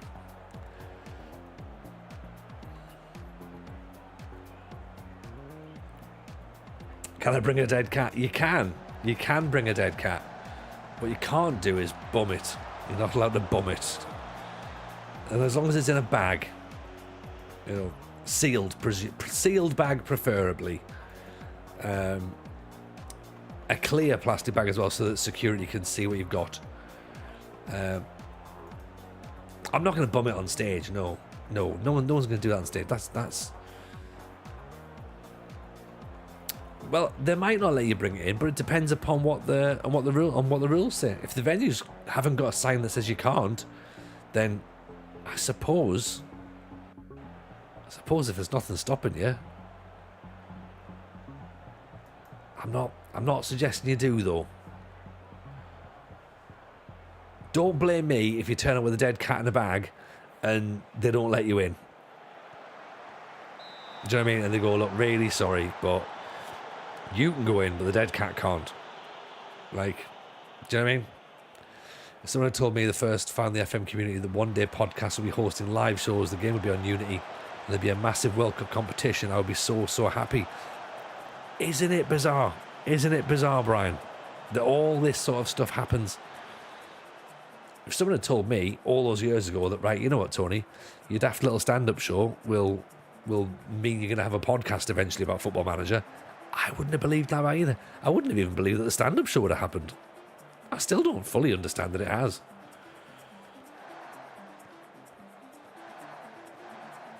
None of what I experienced would I have thought was possible.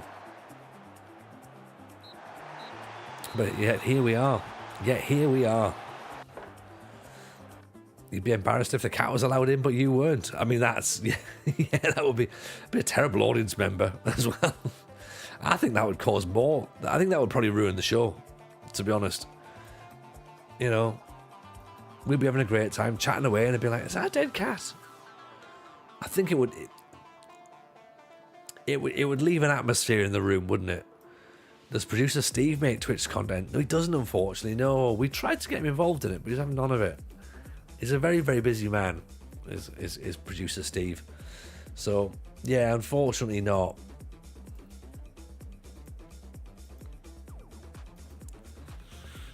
Hang on, TJ, you've done a stand-up show and got a podcast. Surely not. Yeah, well, it's the sort of thing you'd think I'd mention, isn't it? I know I'm humble and I keep my achievements to myself, but surely at some point that would have come out, right? That's what she said. More Nations League. Bloody international management. I wish they could get rid of it.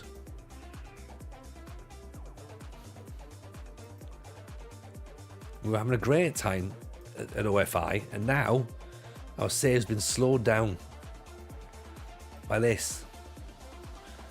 Tony's the most humble man in the world. I am, though. I am.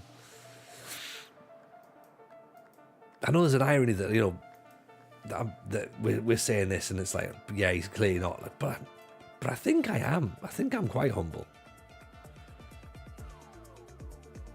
I think I'm more embarrassed about what I've done than anything. I try and be like, oh, I can't possibly mention any of that.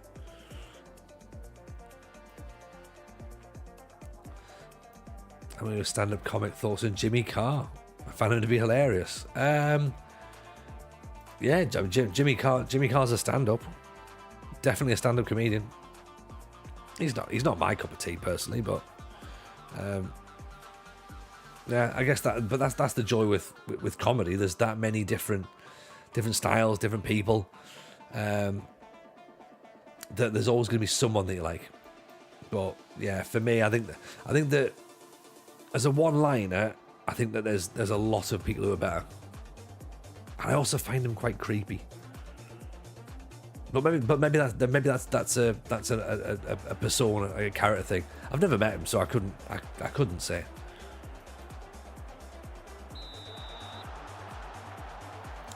Who's the best comedian you know that we probably don't? Best comedian that you probably don't know is, I posted about him today, actually, on my Twitter, and I put a post on my Instagram about him. A guy called Sean McLaughlin. He is Ricky Gervais. He currently is Ricky Gervais' support act, which is really weird. It's really weird because he did comedy for about a year before I did, and I met Sean at my first comedy gig, which was a gig above a pub in Newcastle. It was like £2 in on a Tuesday, like open mic night, just try stuff out. And I remember watching him when I'd first started, and he was brilliant. Even back then, he was brilliant. He never believed he was brilliant. He never knew he was brilliant. You think I'm humble? Sean McLaughlin's humble. And he was an usher at our wedding. We had to rent him shoes because he didn't have shoes. Because he's just like, he was the absolute archetypal artist. Like, he used to go to, there's a little open mic night in Newcastle that served buffet on a Sunday night, and he would go and eat the sandwiches just because he like couldn't afford his tea, sort of thing. And he went through all of that, and he's now got to the point where he's super successful as a comic, well respected by loads of other comics. Got in a position where he's been signed by Gervais' agent. He's Gervais' support act. He's now doing his own tour, and he's just brilliant. He's just brilliant. So I would say go and support Sean McLaughlin. He's a Brighton lad, Kev, so he's one of yours. But yes, in fact, you know what? Where's his ticket link? Or where's his website? What did I? Yeah, where's me Twitter? Where's me Twitter?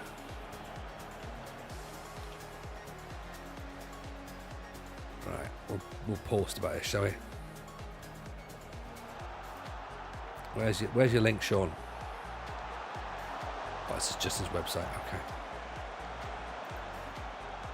Right, he's got stuff up on YouTube as well. So go and check him. Go and check him out. There it is. That's him there. You've seen him support Ricky. He was fantastic. Oh, good. I'm glad you've seen it. Glad you're a fan. He is. He's brilliant. He's absolutely brilliant. Craig McLaughlin. That's the one. Enjoying the Left Field podcast over the last 2 days. Alexis Sale. I love Alexis Sale. Whose podcast is about Marxism. Interviewed Lee Mack about his career. Very sweet interview full of love and mutual respect. That's nice. I do like that. I do love Alexis Sale. I saw him at the Fringe a few years ago. Well, say a few years ago, probably about 7 or 8 years ago now. And it was great. It was just great to be in a room watching Alexis Sale do stand-up. Just mind-blowing. CMB and Roscoe are great. Oh, awesome. MacArthur Boyd and Roscoe. I compared one of Roscoe's first ever gigs when he was dressed as a skeleton. That was his act. I was just like, "Are you a skeleton?" He went, "Yeah." I went, "What's the rest of the act?" He went, "Just being a skeleton." I was like, "Okay, fine. On you go." And CMB, again, he's just so funny. He's just so funny, and he's just like a sound dude. And again, like, you know, Frankie's picked him up and like really sort of like took to him, and he's just brilliant. He's just brilliant. There's some brilliant stand-ups. I feel really sad now because it's like I sort of had the realization today that I think my stand-up career is probably done. And now I'm listening to all these names and I'm just like, oh, it could have been me. I enjoyed Jim Owen live. I've not seen Jim Owen live. I've seen him like TV live, but I've never been in the room watching him live.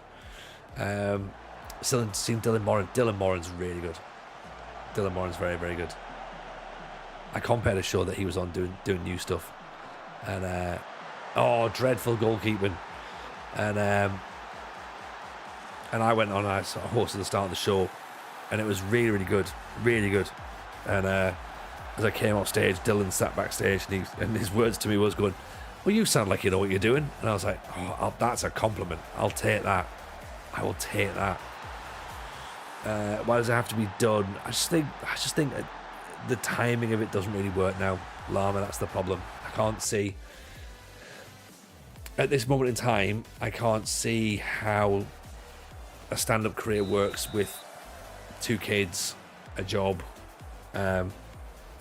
travel. I've been 4 years out of it now, maybe 5 years out of it with the pandemic. It can never fully be done because you can always go back at some point in the future. But yeah, I just think that the circuit is done. I don't think I'll be able to do the circuit, and I certainly don't think I've got enough of a pull to do my own tour. On my own, maybe I do. I don't know, but I don't know. I think I was having a bit of a dodgy head couple of days. And I think I was running around today. I was going out for a run at lunchtime. I was like, maybe it's because it's coming up to the anniversary of starting. You see, that's the thing, and it's like that thing of going like, right, 16 years. 16 years as a stand-up, man. That makes no sense. And then it's just like, when was the last time I properly gigged? You know. Do I call myself a stand-up anymore now? No, not really. So, yeah, I was a bit like, got myself a bit bummed out by it a little bit. There's nothing done about your stand-up, it's just on a different platform. The stream is your stage, it's sort of madness most of the time. That's true, that is true. And if we're doing live podcast shows, then that's technically stand-up, innit? Do you know what I mean? So, I've got that. And I can always go back and do more stuff as and when I need to. It's just that sort of like, it's just that thing of like, well, how do we facilitate it? You know, and we probably can't. You know, it's got comedy clubs for fun. Yeah, it's a different vibe, Boone. Really, like so the way that it works. So like, if you're referring to like just going to open mic shows to do stand up, like that's horrible.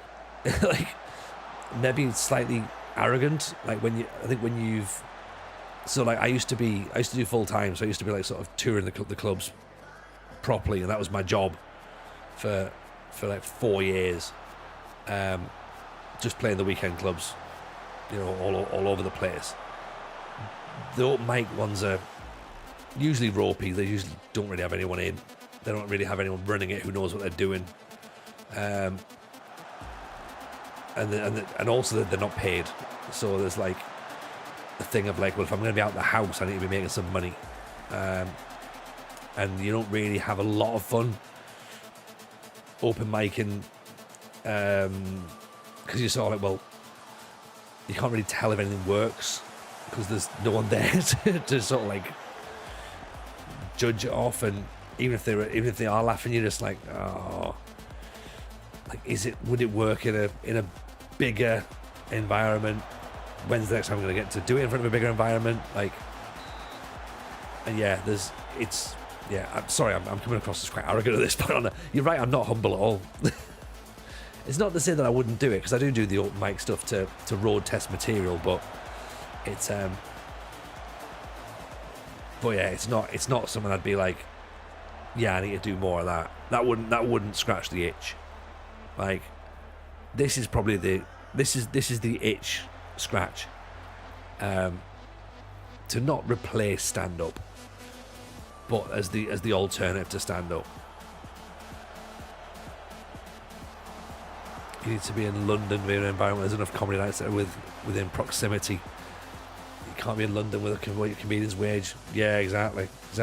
Or somewhere like Liverpool, I guess. Like, I've got to be in. If I was in Liverpool as a Scouser, then that probably would help as well. But there's a lot of things as well. There's loads of other bits and pieces that go hand in hand with that. Like your ceiling, your threshold. Like before I was full-time stand-up, I was a lecturer. So my threshold for making money and going full-time was higher than someone who'd just come out of university or hadn't even gone to university, and they were just like 16, 17, just starting out, and they don't earn any money. So there was less pressure on them. They could only, if they earned $7,000 or whatever, that was enough for them to do it for a job, whereas I had to earn nearly 30 grand to go full time back in the day. And now I've got a mortgage and I've got 2 kids, so there's no danger that that's going to be cropping up anytime soon, where it's going to be all right. There's 50 grand's worth of stand up wages. It's not going to happen. It's all online now, which I guess we're doing in a sense, technically, but it's yeah, I think it's just one of those things that the game changed during COVID, and I didn't keep up. I was even late to this, to be honest. I'm not even gonna, this isn't even going to be a full-time job. Streaming is never going to be a full-time job. Podcasting is never going to be a full-time job. I think everything's now going to be it's nice to have as something cool to do as a second income, or as a second thing, like a nice hobby that you can make a few quid out of. But it's not at the point where we can do it as a full-time thing.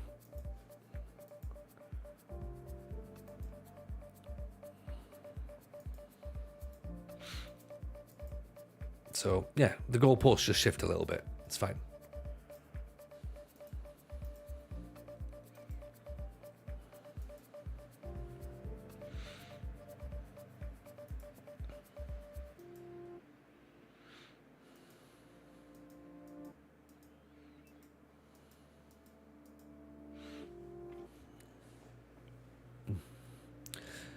And now we've got to play England. Something you enjoy, made many friends. Yeah. Like, I mean, don't get me wrong. Like, I can't take any of it away. It's all been fantastic. It's been crazy to sit down and try and work out all the people that we've met through comedy and got to where we've got to, and things it's allowed me to do. I mean, it's allowed me to do this. Do you know what I mean? This is the thing. Like, it allows me to do these sorts of things. It allows me to do the podcast. It allows me to do shows. You know, it's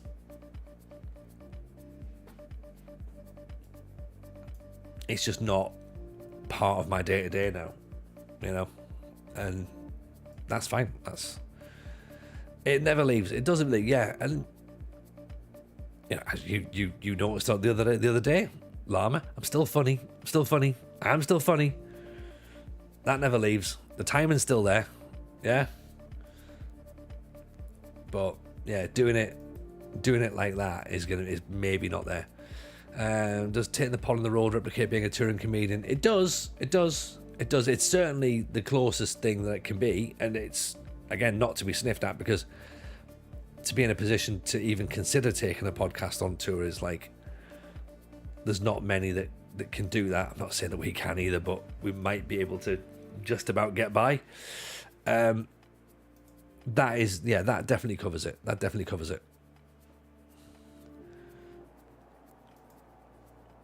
But then, of course, I've got the... Then I'll have to try and work out, you know, do people just want something that's funny, or do people want to learn about FM? And I'm not entirely sure with that. they'll get what I give them, but I'm sure it'll be fine. I've got to convince him to add more dates for the pod tour, get him to be the opening act, then add a few more acts, and voila. Well, I spoke about it, didn't I? I spoke about doing the FM show, the Football Manager stand-up, rewriting it. And it is a possible, and it would be the way of getting around everything. And it's doable. It does come with its own level of anxiety having to organise it myself. So, yeah. Maybe. Maybe.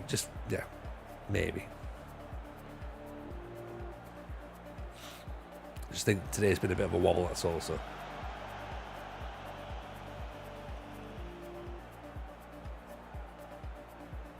If the pod did 10 dates a year, FM Ruin My Life 2 as a warm-up act for your own live pod, wouldn't that be the best of both worlds? I think it would, but I think that ironically, I think that the FM Ruin My Life 2 would be the seller. That would be the seller. So you'd ironically have to do it the other way around. The podcast would be the additional bit. That would be all the stuff that would write the new show, which I guess is kind of, as you say there, is pretty perfect. It's pretty perfect. So, yeah, it's doable. It is doable. As I say, I think I got in my own head a little bit this afternoon, so I figured you lot will be fine for indulging me, right? I'll be able to do that.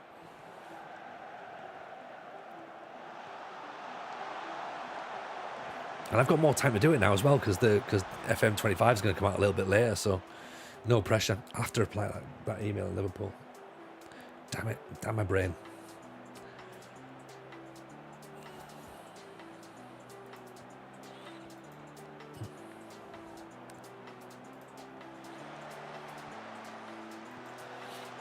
So, yeah, we'll see what we can do. This is why we brought Sam Adjo in, because then he can do all the admin side of stuff. Right, Si, you email that venue. Which venue? Oh, fine, I'll go and find all the venues. Yeah. That was genuinely one of the conversations we had today. I was like, can you think of any venues that we can go perform in? Have you got any leads? And I went, that's my job, innit? I've got to do that. I'm like, oh, damn it. Can't even outsource that.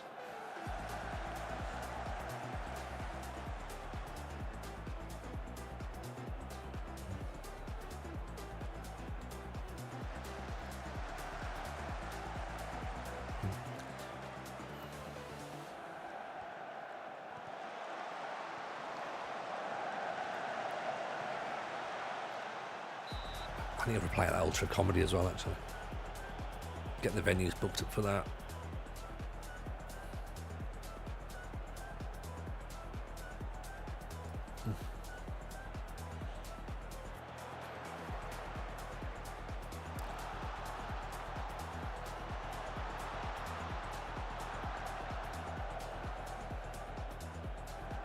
Sorry, 0-0 with at home to England, taking it to half time. If we can keep 0-0, I'll be happy with this. Do we need to rewrite FM Ruin My Life? Use RDF as leverage to get the Croatians.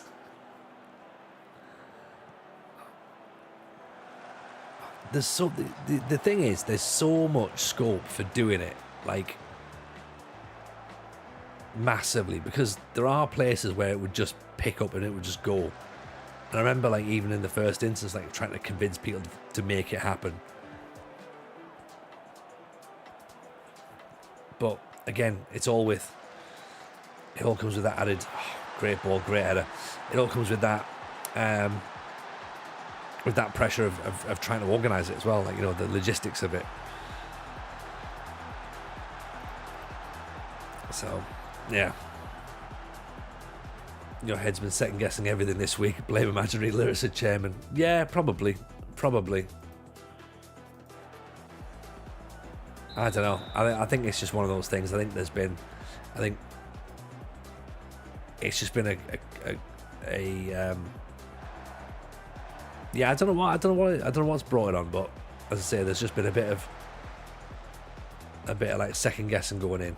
Second guessing is probably the right way of doing it, the right way of describing it. Organisation's hell. Yeah, it's just...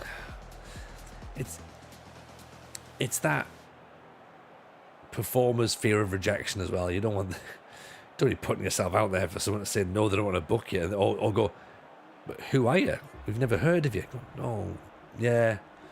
You probably haven't. It's fine.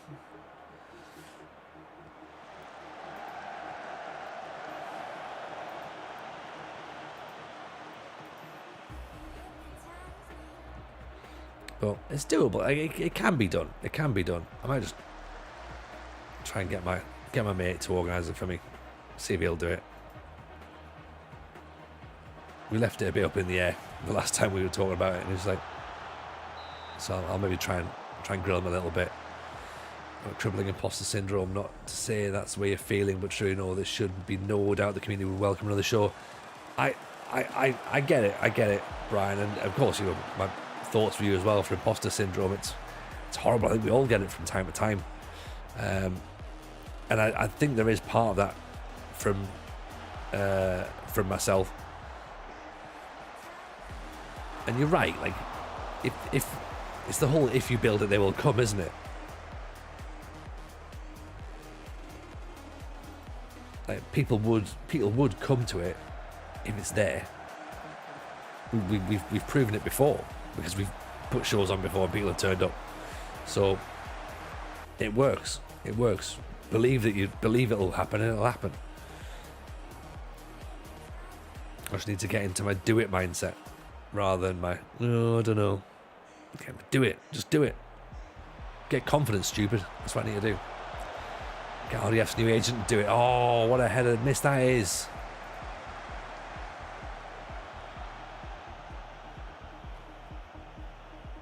$12 million players for FM24. That's 12 times the potential viewer base. True. That's true. Yeah, I did this shit when there was no one really bothering about it. So maybe now's my audience. And I've got a bigger Twitter follower now.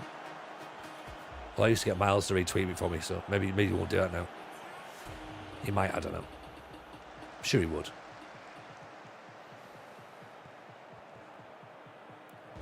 And the show's already on YouTube from last year, so there's actually more things. Oh God, I could do it, couldn't I? I could. Maybe.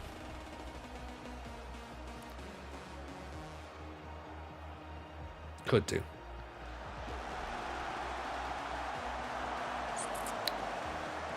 I had a huge advantage last time that you were working education. Getting out of teaching is a massive motivator to get things done. True. There is that.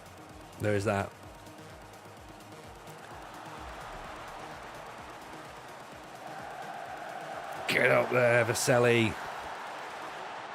What a header. Go back to teaching. Oh God, no. I couldn't. I genuinely couldn't. I think that would finish me off.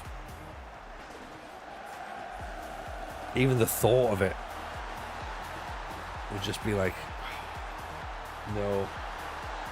How people can put up with work and education, I've got like I take my hat off to them. I take my hat off. Like, did I tell you this? Because I know, and obviously that Lara, that's your world. Did I tell? What a ball! Oh, Maragos. Almost found the target. Did I ever tell you that I was talking to a friend of mine when the teacher strike was on, and he was of course doing that thing that, you know, people do where they go, oh, why are teachers striking? They get 6 weeks off, blah blah blah, they get paid well, blah blah blah blah blah, right? And I was like, they're striking because they're not getting decent paying conditions. And he's like, no, I think they've got enough.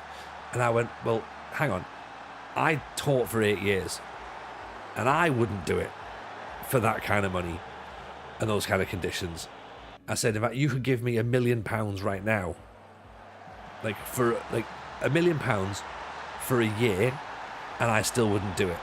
And he was like, well, yeah, but what I'd do is I'd do it for 7 years, there's £7 million, and then retire. And I was like, yeah, okay, so you're saying that even at £1 million a year salary, you'd only do the job for 7 years. So you know how shit it is that you would only do it for 7 years despite being paid £1 million a year.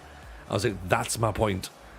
think of a figure that you would take for teaching, and then work out whether or not you think they're being underpaid and underutilized. Because I wouldn't be touching it even for £1 million a year. No way would I be going back to teaching. Horrible job. Work colleague treats out they get 2 months worth of holidays a year. Never seems to want to actually go and be a teacher though. Strange. It is, isn't it? If it's that good with 2 months of holidays worth a year, you'd think they'd be lining up. But no, not. It's weird how they struggle to recruit, isn't it? Despite their wonderful wages and pension and loads of time off and holidays. Those who can teach, those who can get the fuck out as soon as they can. Yeah. Even Franco, by the way, nice to see you in. Gashead, I'm 3 days in, haven't taught a lesson yet. I'm knackered already. Oh, it's rubbish, isn't it? It's rubbish. Oh, my thoughts go out to you, Gashead.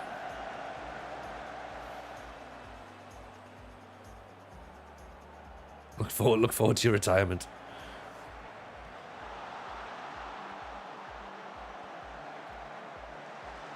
When the best time to have holidays is when all the kids have a holiday, so you can't ever escape them. Brilliant. Yeah, you're not even allowed to go into the supermarket either, because then they see you and they go, oh, there's our teacher from school. Yeah, can't do that.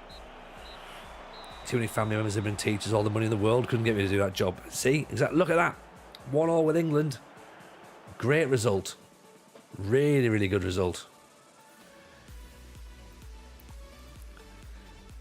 I use the argument, how badly do your kids do your head in when they're at home for 6 weeks? Now imagine 6 times a week for about 30. Yeah. And not your kids either, other people's kids. Imagine that. Imagine dealing with other people's kids. Forever. For what feels like forever anyway. Oh, Saudis have come sweeping in.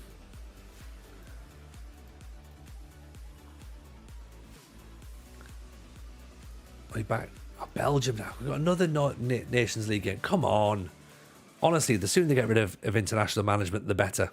Like, oh wait, no, we're back to Greek football. That's good. Okay, everyone can have a lovely time now. Thanks, Football Manager. Well, the people's kids are twats, aren't they? They really are. Like, and the thing is, their owners don't know. Hopefully none of those kids are named Savannah. There could be. So most kids that are called twats are called Tyler. I've never met a nice Tyler.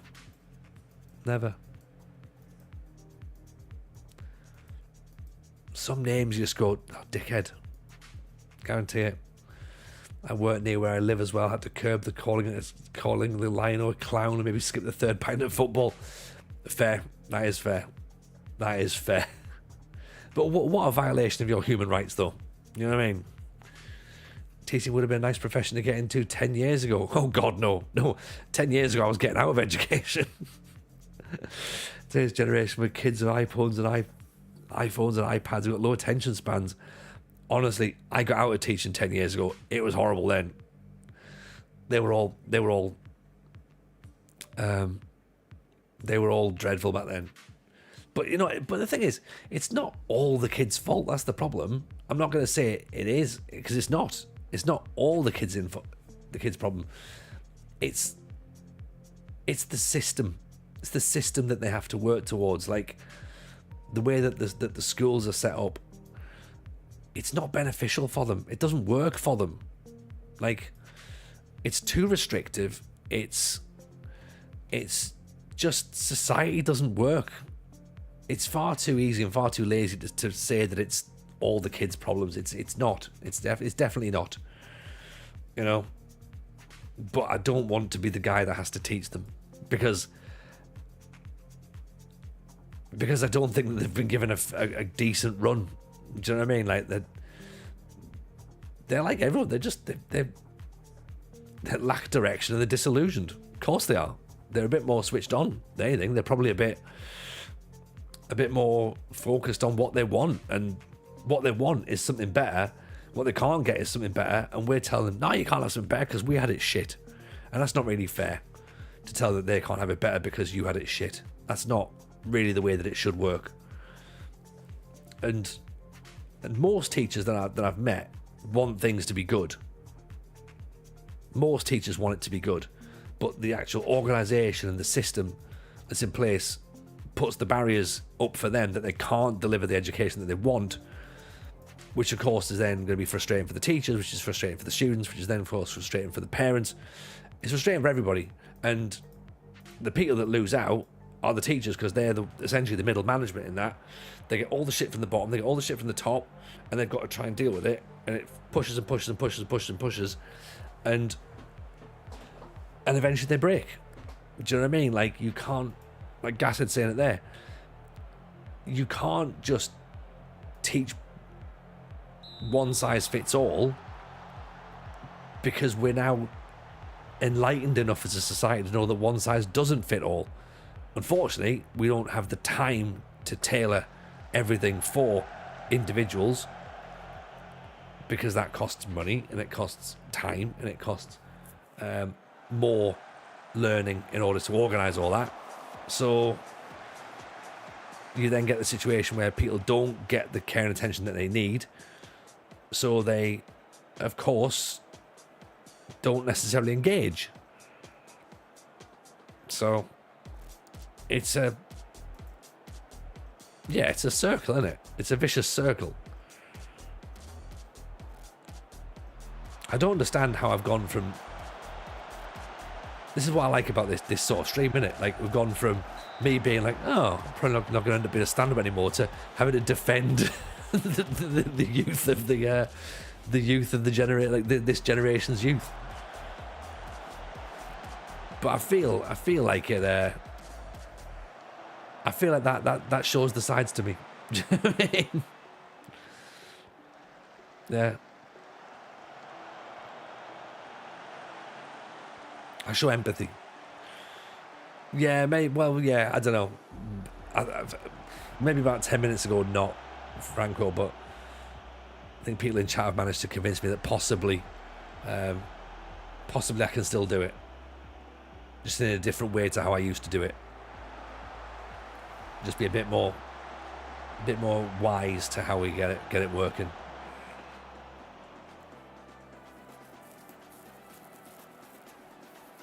You motivated me. I handed my notice in. Yeah, I think it's the smartest decision we've got to. We can go back to talking about animals we'd like to bum. Yeah, well, we never covered which animals we would bum. We always said which animals we wouldn't. Just tuned in, thought I'd turn in Jeremy Kyle.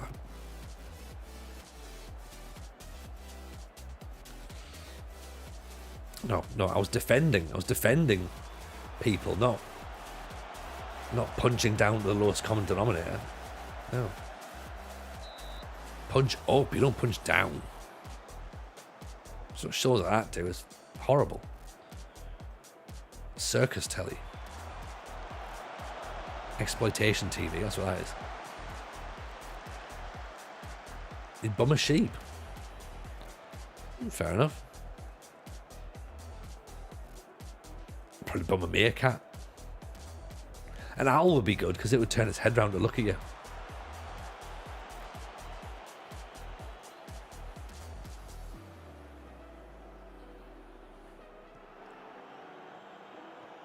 Anyway, I just needed me second wind. That's all it is, isn't it?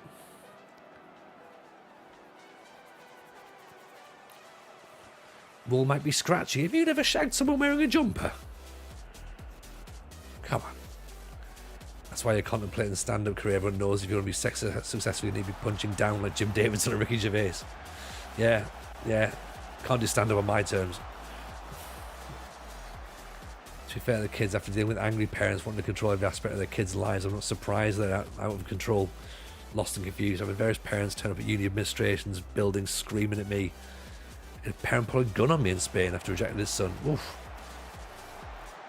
Yeah, that's a fair point. That's a fair point. If the parents are failing them as well, then of course the kids are going to suffer. Do you know what I mean? It's like, as I say, it's a vicious cycle. They're the ones that get the worst deal out of it. No wonder they're just able to articulate their feelings. Take it easy.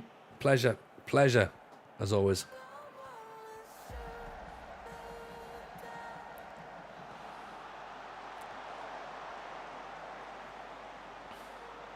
King Eddie in with a follow. Appreciate that.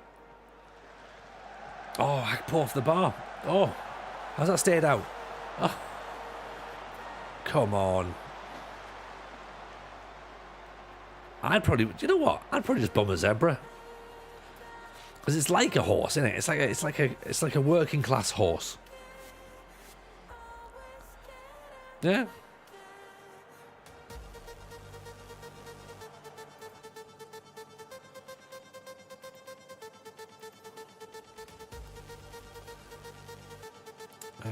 Right, we don't need another DM in there. Let's put Bernardino in. Let's go double. Mansouri is a DLF, yeah. Bernardino up from. Yeah, no worries, Boone. Nice to see you, buddy. Take it easy. We'll catch you up soon, hopefully.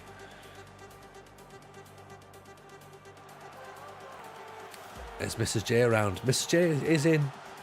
Mansouri. There we go. 24 seconds as a deep line forward. Gets himself his goal. Bernardino into Hubert's. Yes, Mrs. J is technically around tonight. Yeah, she's watching the telly.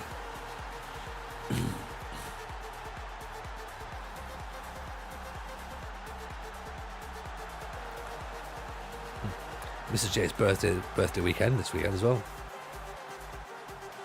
Oh, Bernardino. Mansouri back in the goals. TJ motivation working its charm.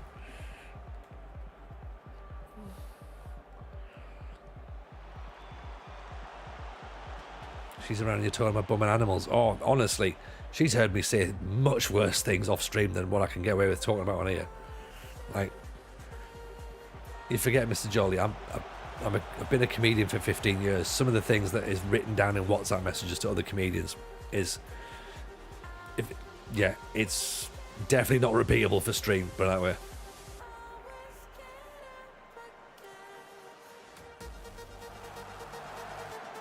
Bernardino. Because we always have to try and one up each other, don't we? That's the thing. You got to try who's got the funniest line.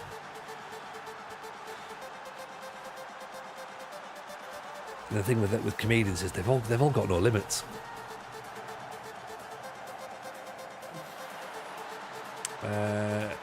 Figures don't say much in here, but do watch quite a lot.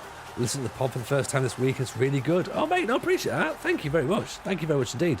It's good to have you in. Honestly, like I'm cool with people just lurking in the background chilling. I'm certainly not one who calls people out. Like, you feel free to lurk away, and if you then go, you know what, yeah, it's time for me to chat, bring it on. Love it.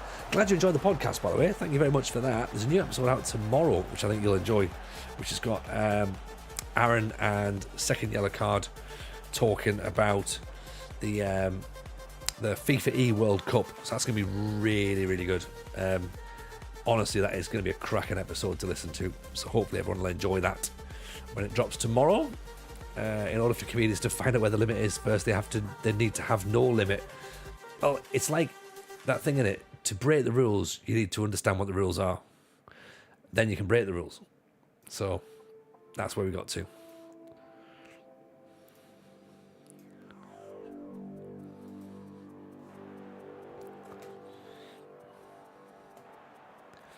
Usually watch Second Yellow Card as well, so looking forward to that. Oh, there you go. Perfect. There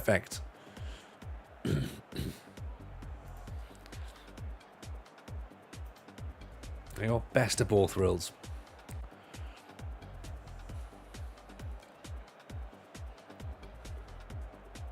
Hubert's corner in. Cleared away. Frail, good save. We've signed Decore and Mourinho for Benfica.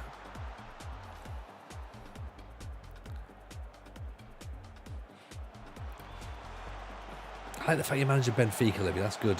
I do like that. Oh, almost an own goal. Almost. Cardozo off for Del Secchi, shall we? Get him to rest up a little bit. Oh. I'm going to break the curse. It's a great challenge, that. That is a great challenge, the Benfica one. Oh, that would be good.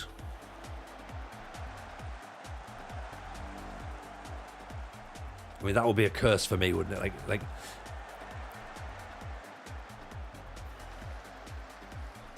how many years would it take me to win something with Benfica, do you reckon? Thousands of years.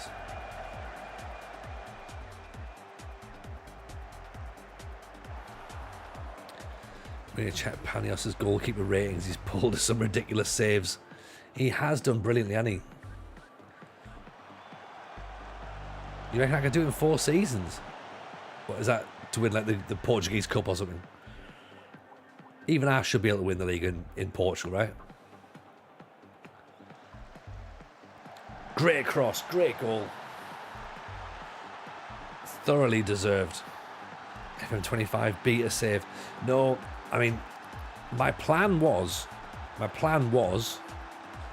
it might change because we don't know what's going to happen to it. We don't even know if there's going to be a beater. My suspicion would be that maybe there isn't, due to the fact that the game's being nudged back based on no knowledge whatsoever, based on absolute guesswork. I think that there might not be a beater. My original plan for a beater save was going to be San Pauli in the first season of the Bundesliga. So that's what I was looking forward to doing. But whether there is a beta or early access, don't know.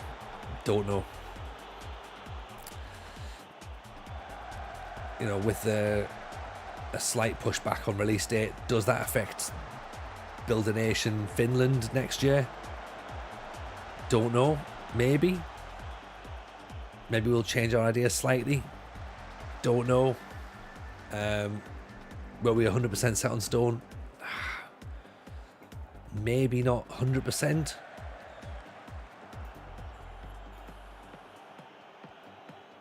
Is there something else we can do? I don't know.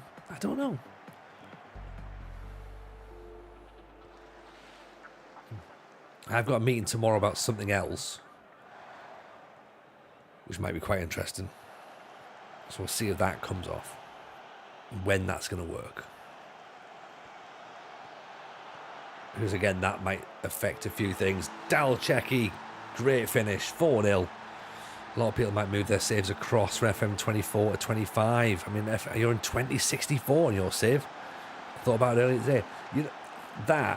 If you've into 2064, then you've got to keep that save going. You can't just start a brand new save at that point, can you?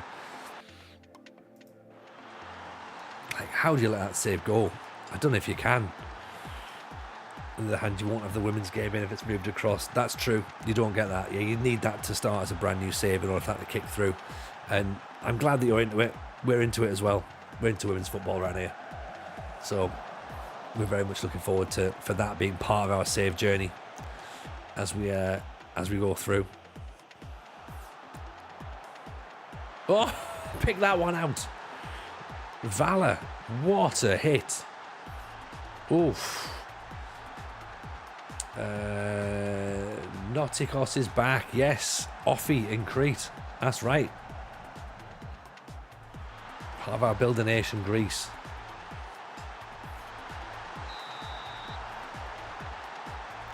Glad we didn't listen to me and manage them. Yeah, Panios was not going to be an option, I think. No.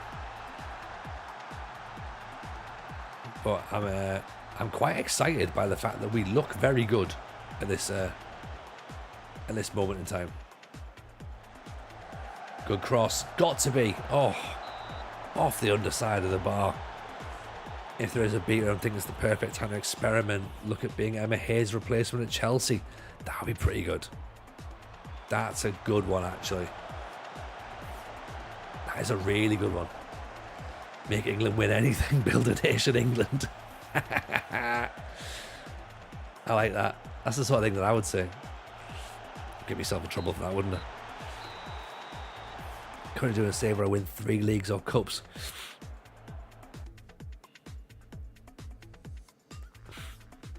Three leagues or cups. and then move on.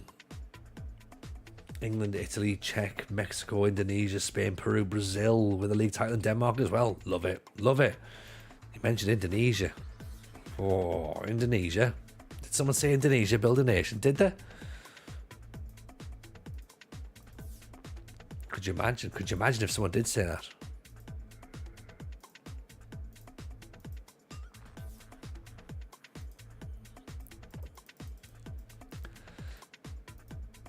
There was a thing. Did I put it in the I put it in the football shirt social Discord. Classic football shirts have got a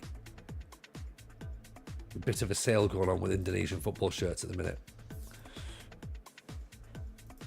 There's some absolute bangers. Let's just have a look at these. These are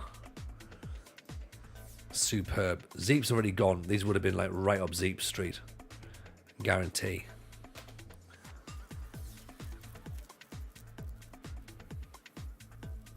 But there's some belters on there.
Indonesia build a nation, be great. Best team in Asia, win the World Cup, save Romania. I mean, yeah, the fact there's no international football makes the World Cup thing a bit tricky. Romania as well would have been great. We looked at Romania for a little bit, didn't we? Georgie Hadji's club. That was an option. But then there's a team in Finland called Atlantis. So we thought that was funny. Sometimes the funny way is the way that we do, is the way that it works.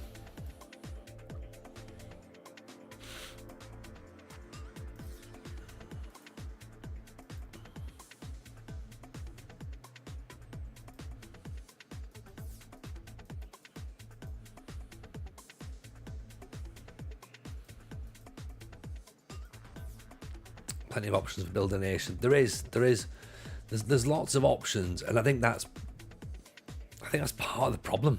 There's almost too many options for build a nation. I'd rather it was just like, right, here's 3. Go and like, you pick out of them. But there's just too many interesting ones, or ones with story, or also, issues with, politics and, sports washing that turn up and ruin aspects of build a nation. So it's slightly trickier.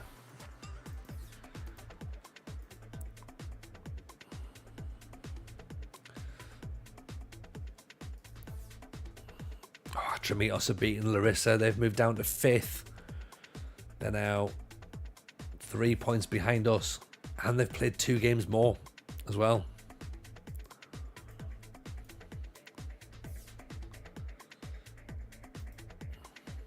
Right, Zavalis has got to go on our shortlist. Libero playing for Olympiacos. Come on. Right up our street. Last defender we bought for Olympiacos? Koltzos. He was fine. He was totally fine.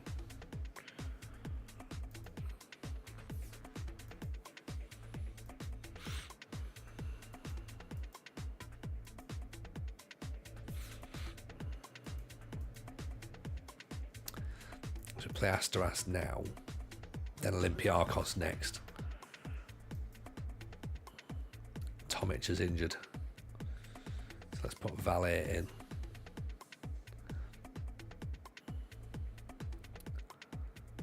Dvorak's still out, 3 more weeks.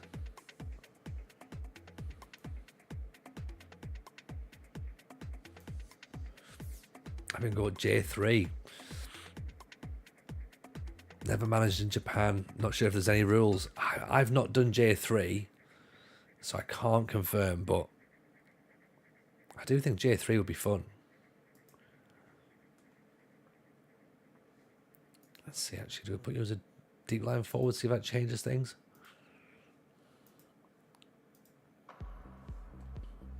Did score that way before.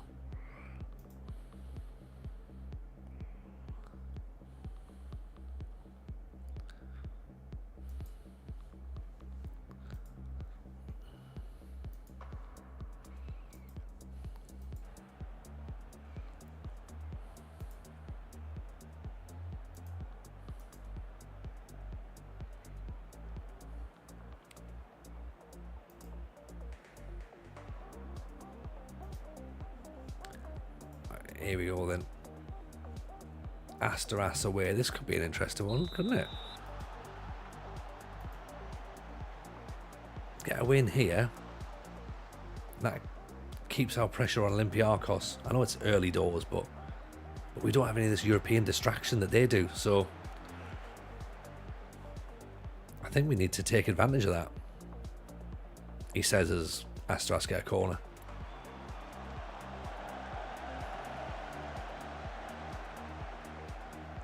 Ooh, just gone wide.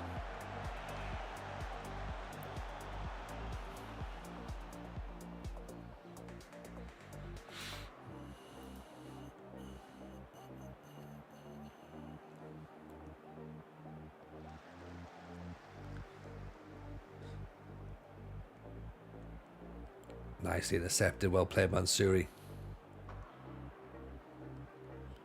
Hubert's down the line. Oh, gets it past the defender. Brianis. Ako, Brianis. Ako, Cardozo. Oof. Did Japan, managing FC Tokyo. Really enjoyed the time in J League. I'd definitely go back there again. Oh, Japan was one of those ones that we looked at last year, wasn't it? Going like, oh, you know what? Yeah, that would be. Like when they announced it, it was like, do we do J League? Do we do J League? And we never got round to it because we'd already convinced ourselves we were going to go to Greece. We hadn't planned for the J League. Could we have done it? Maybe. Maybe we could have done it. But then it's the biggest nation in Asia, isn't it? So it's like, as a builder nation, it wouldn't have been something that we could have done. As its own beast, then it would be quite cool.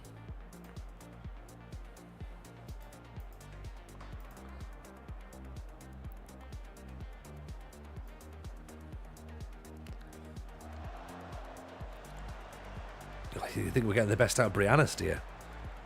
He's looking interested. Brianis Almada, lovely pass. Oh! Cardozo just offside. Some of our passing and play is very sharp, isn't it? We're doing nice little triangles and through balls and running in behind.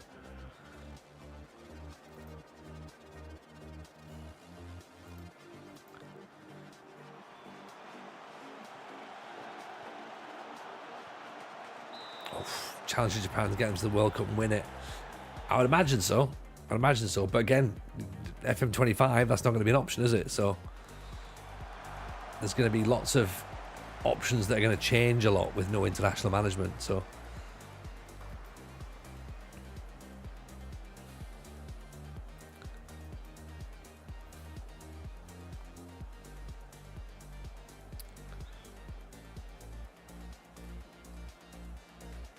I'm just thinking, do we put Cross early? Because they're quite high, aren't they? They're quite high, so let's put Cross early, shall we?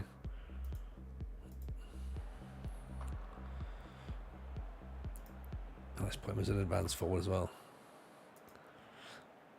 Every player currently playing for Larissa is probably begging Tony signs them to get them out of the shithole. Yeah, maybe. Again, I don't wish ill upon the players. I don't wish ill upon the fans. It's the board. It's the board I wish ill upon. Benzino lurking, but an interesting future building nation save could be Russia. No. No. I think it's going to be a long, long time before that becomes an acceptable save. I think. I will say, linked into that ever so slightly, was I quite enjoyed back in the day managing in Belarus. That would be the only one where I'd think, oh, that would be something interesting to do instead. But yeah, I don't think Russia's going to become interesting enough anytime soon to be able to turn a blind eye to what's gone on. It's a bit like, oh, you know, it'd be interesting, build a nation Saudi Arabia. Like, nope. Don't think so.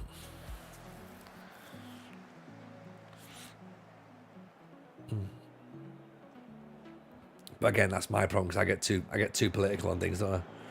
So there'll be some people would love the idea of the Saudi Arabian League in. In fact, depressingly, quite a large number of people would like Saudi Arabian League in. Depressingly, a large amount of people would rather have the Saudi Arabian League in than women's football. But this is the problem, innit? I enjoyed managing Ukraine. I had 2 FMs there. Feels weird to do it now. Yeah.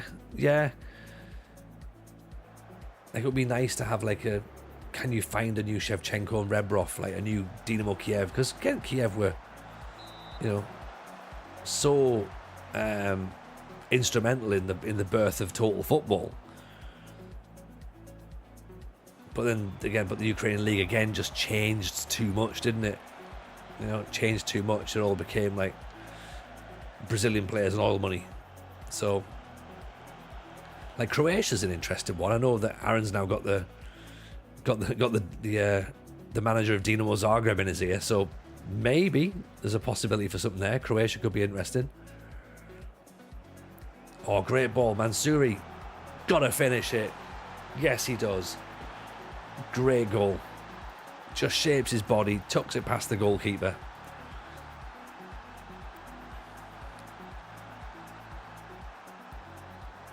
Well passed by Vala, but Mansouri's away. Little burst of pace. Lovely finish. Like Zealand with his Portugal team owned by Chinese gangsters, it's hard to know what's going on at random teams when you manage there. Yeah. Yes. And I know we do a little bit of research, not a lot of research, but we do like a tiny amount. But even that tiny amount of research tends to be like, oh, this team were involved in corruption, or oh, this team were involved in match fixing, and it's like, oh, damn it. Like, it would be nice if we just sort of like went, oh, this team, like, a bit like with Crete, oh, this team does lovely things in the community and gives money to charity. Dino's gonna get red carded. Silly tackle. He had to make the tackle. He had to make it though, but still a bit silly.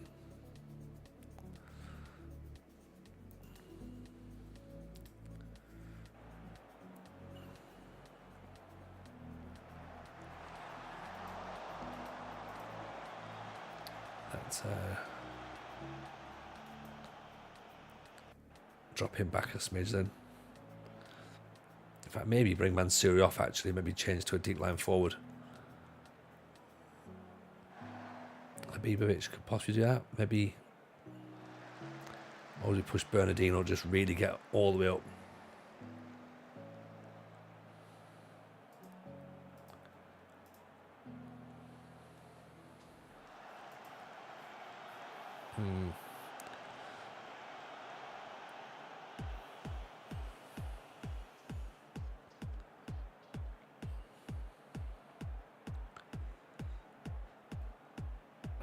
Checks for a football team. All the fans Nazis is the owner and oligarch with does the star player of a dodgy criminal record. Normal checks.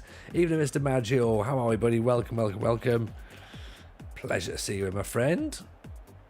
Nice big shout out to Mr. Maggio. Sai, how was your holiday? Welcome back. What have you What have you experienced since you've come back? Have you missed us? We've missed you. We missed you. The removed weights. What's that mean? I don't know what that means. Oh, like as in like just you go to raid and it's already gone. Oh, well that's awkward. I'm glad you pointed that out because we're going to be doing that shortly, and I don't want to be sat there going like blah blah blah. Oh, he's gone. No, but never mind. If it happens, it happens. But welcome in, Raiders. We're doing season 18, Build a Nation, Greece. We got sacked at Larissa. After 17 seasons, and we almost thought, you know what, let's sack it off, let's go to Bordeaux. But after pre-season in Bordeaux, we realised that we had unfinished business in Greece. So we came back. Oh, damn it. Got the job at OFI in Crete, which ironically is where the manager left to go and replace us at Larissa. They're rich. They've got a tycoon owner. And we've done pretty well. We're second at the minute. We've already beaten AEK tonight, but now we've got 10 men against Asteras. Oof, just missing out there. So it looks like we might draw this one. We are down to 10 men. It's our own silly fault, to be honest. Briannis comes charging through. Cardozo. Dalsecki pulls it across, tap in for Vale. There we go.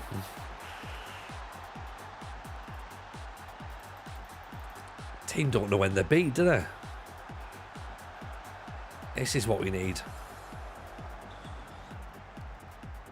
Dalsecki cuts in. Vale, whatever you pronounce it. Now be disciplined. Just see the game out. Surely we've got enough now. 1 point behind Olympiakos.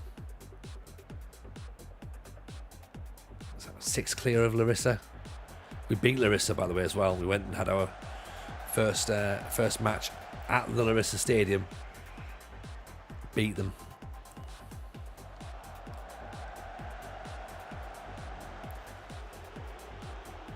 It ain't over till they're singing Cebu.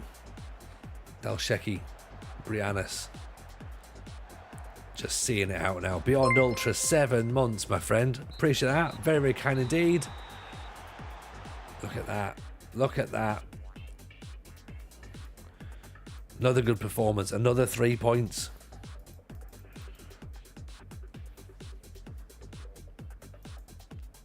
Crete's kicking off, isn't it? Dino banned for a match. Well, let's find him a week actually, because it was a silly tackle. 5 straight wins. 5 straight wins, Si. Can you believe it? In fact, if you look at the way it's set up, bar that match against Pauk, it's all gone very, very well.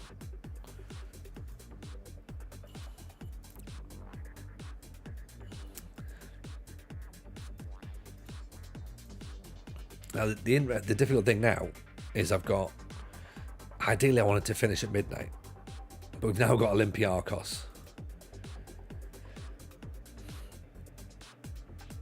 Part of me thinks I need to finish the Olympiakos match because, you know, that would be nice to finish there from an organisational point of view. But then part of me wants to see where we're at. And I'm not massively concerned if we lose. But I think we'll give them a game. You know, let's do it. Let's do it.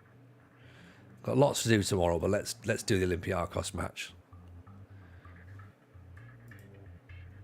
I think we have to, don't we?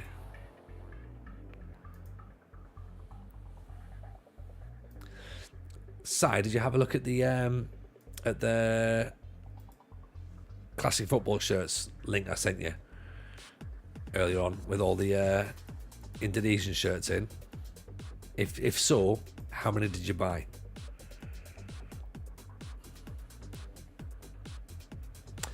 I put it in the football shirt social. Yes, oh, you did. You've responded to it. Sorry.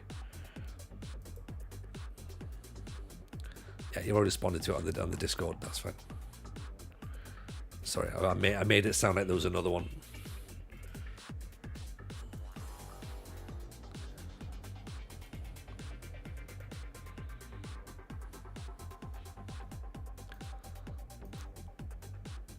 You bought one on the sale, nice. Which one did you get? I bought that Germany one. I bought the Germany one with the long sleeves.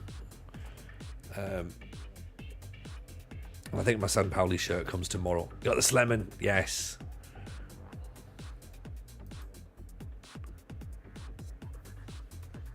Oh, yeah. Get your... Has it said that I've just joined the Discord? How bizarre. Yeah, that's the football shirt social Discord, by the way. Everyone. I clicked it to have a little look and I was like, oh, where are we? The black Sleman one. Got a few Ghanaian shorts last month. My wife wanted to know why. I said one team was called Ubusa Mysterious Dwarfs.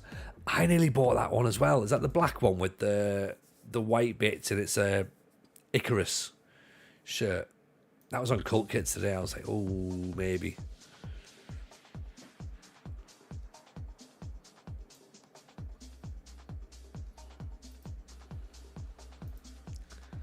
Got the green and yellow, not the black one. There was an Italy one on Cult Kids today as well. But they were like, oh yeah, it's going to be it's like player issue Puma, so you have to get like extra large because it's like skin tight. So I was like, I can't be arsed with that. No, not for me, thank you. You probably have got the Mysterious Dwarfs site. I reckon you probably have. Out of everybody I would consider, you'd be the one.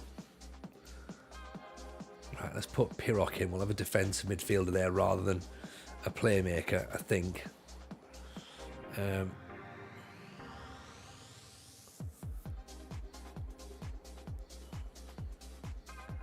What's his limitations? He's quick. His jumping reach isn't brilliant, but he can certainly... In fact, you know what? We can maybe even have him as an anchor. Get him to just sit where he is. Bought 2 Grail shirts this week. Grail shirts? Ooh, that's exciting. Both under 50 quid. That's very exciting.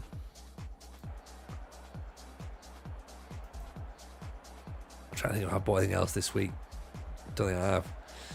That stream we were in this evening, Si, the new lad, I hadn't realised he had a 2008 Italy shirt that went for like 15 quid. I was like, damn it.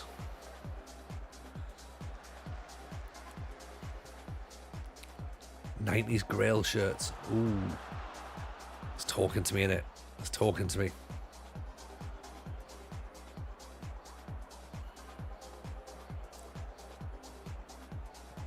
Piroc, Cardozo. Loses out. Divlega. This is the one where we'll find out where we are with our team. How far from top 6 are we?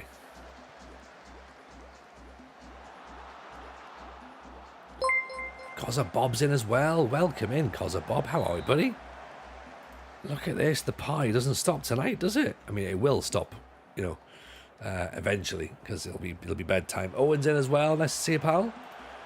How are we? Well, there's Owen not getting a raid tonight. We're going to raid into him possibly, but he's here now, so that's no use, is it? Welcome in, everyone. How are we? Pleasure to see you. Hope life's treating you good.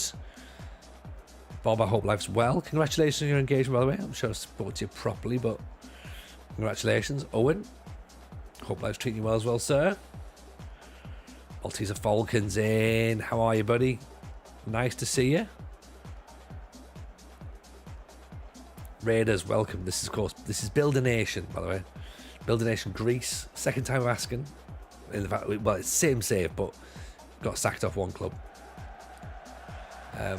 So now we're a different club for revenge, which is perfect, I think, to be honest. Should say, if you are brand new, there's an FM show podcast out tomorrow. Get it into your ears or eyes, depending upon if you watch podcasts or listen to them. It's on YouTube if you like to watch it. It's on podcast platforms if you like to listen to it. Aaron Falloon, aka RDF Tactics, and second yellow card Matt, talking about managing in the FIFA World Cup this week. So that's a great episode. Oh, close, very, very close. So I suggest you have a listen to it, because it will be very, very good. Be very, very good. In fact, it is very, very good. I've listened to it. I was part of it, so I can tell you it is good. Adala Ankby, apologies if I've pronounced that wrong. Appreciate the follow. Very, very kind. Can I hazard a guess? Are you taking up the usual position you and me do, reasoning against the SI overreactions?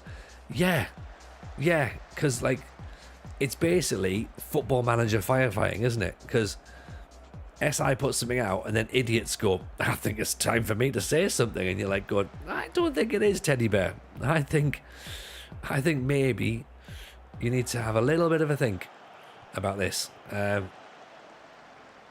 But yeah, it is what it is, isn't it?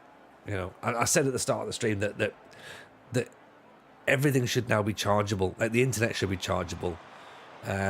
Text messages should be chargeable again. WhatsApp should definitely be chargeable. Mrs. J would not send me half the shite she does if WhatsApp was 12p a message. So I live by the Dwight Schrute way, isn't it? I ask myself, would an idiot do that thing? And if they would, then I do not do that thing. The wait is over, pod title. Yeah, the weight of expectation. It's a new game, it'll be fine.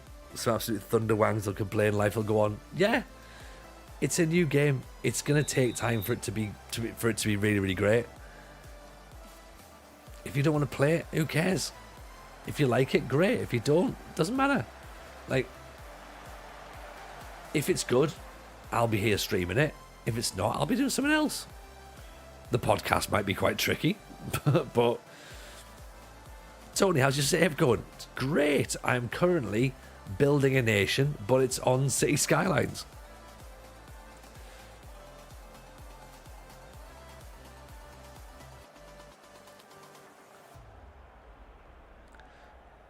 SI lads were struggling. Gammons, the game is bollocks. Can we wait until it's broken and call it, folks?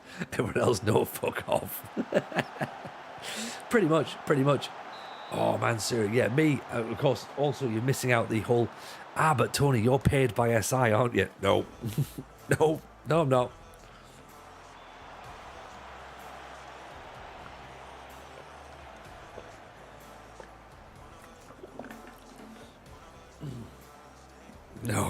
No, all views are my own.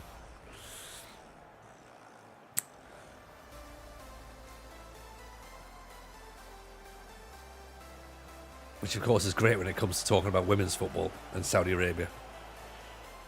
That really winds people up as well. Friggers with a follow, appreciate that. Thank you very much.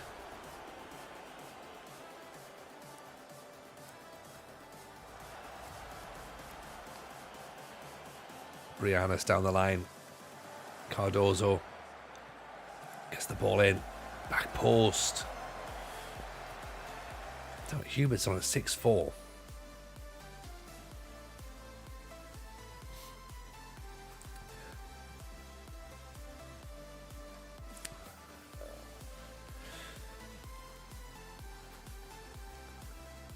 Well, I guess what we could do, Si, is we could have this episode as we represented England in FIFA E, and then next episode could be we didn't represent anybody at international level. Or wait just a minute, Mr. Postman, Mr. Back Postman, or woman.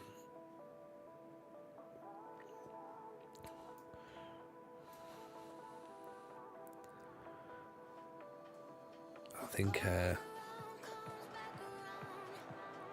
Yeah. Oh, don't worry, Friggers. Like, to be fair, you might have been, and then Twitch has done the little thing where it does occasionally unfollow people, but either way, it's not a problem. You're in now. That's cool, isn't it?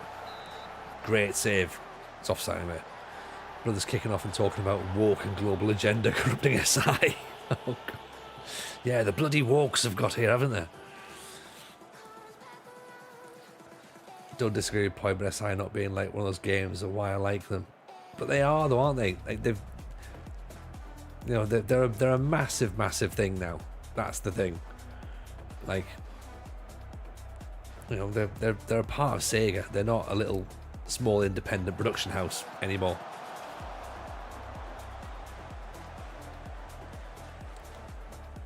Can also just said that weight has no bearing on the game, and no one has ever bought a player based on their weight. Could have said that. That would have made more sense. And I can guarantee not a single person can prove that they've bought a player based on weight. Yeah. You're hoping to manage. Oh, you big hairy bollocks, yeah.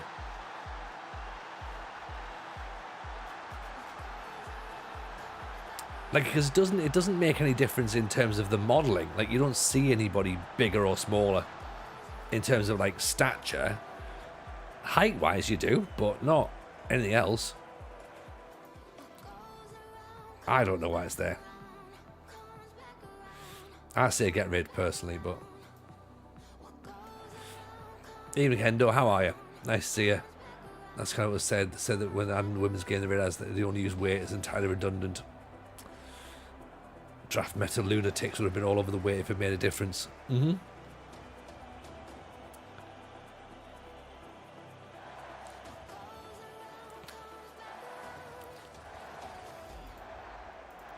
See if we push up, see if we can get another goal.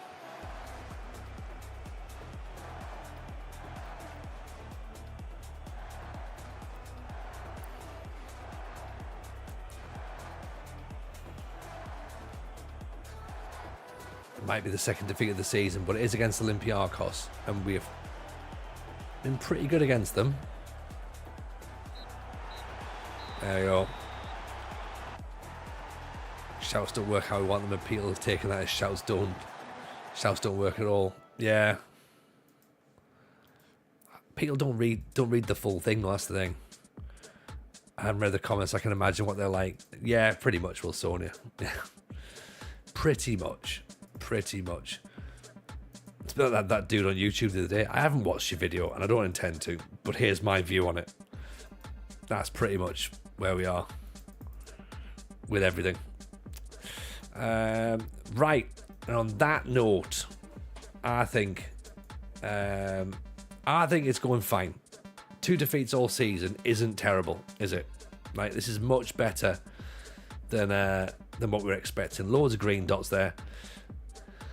We'll keep pushing on. We'll get to the transfer window probably on Friday, the next time we're on. As I say, podcast record tomorrow. Check out the FM show tomorrow when it drops, because you're going to want to watch it, listen to it. It's good. Who is on that we can raid into? Because Sai said that it just cuts straight through. So let's try and avoid that, shall we?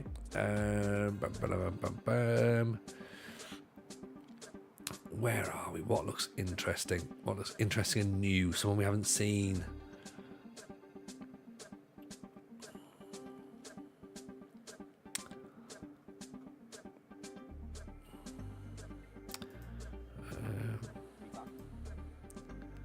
Let's turn around now.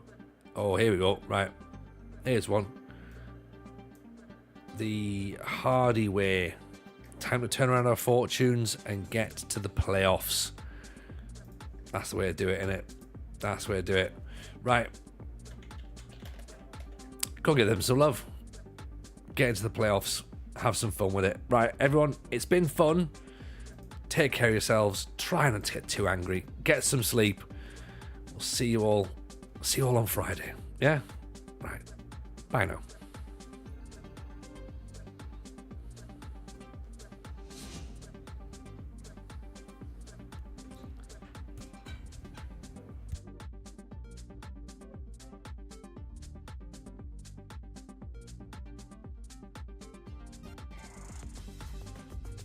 Snapdragon is the processor that delivers amazing performance and power efficiency from inside the devices you love and use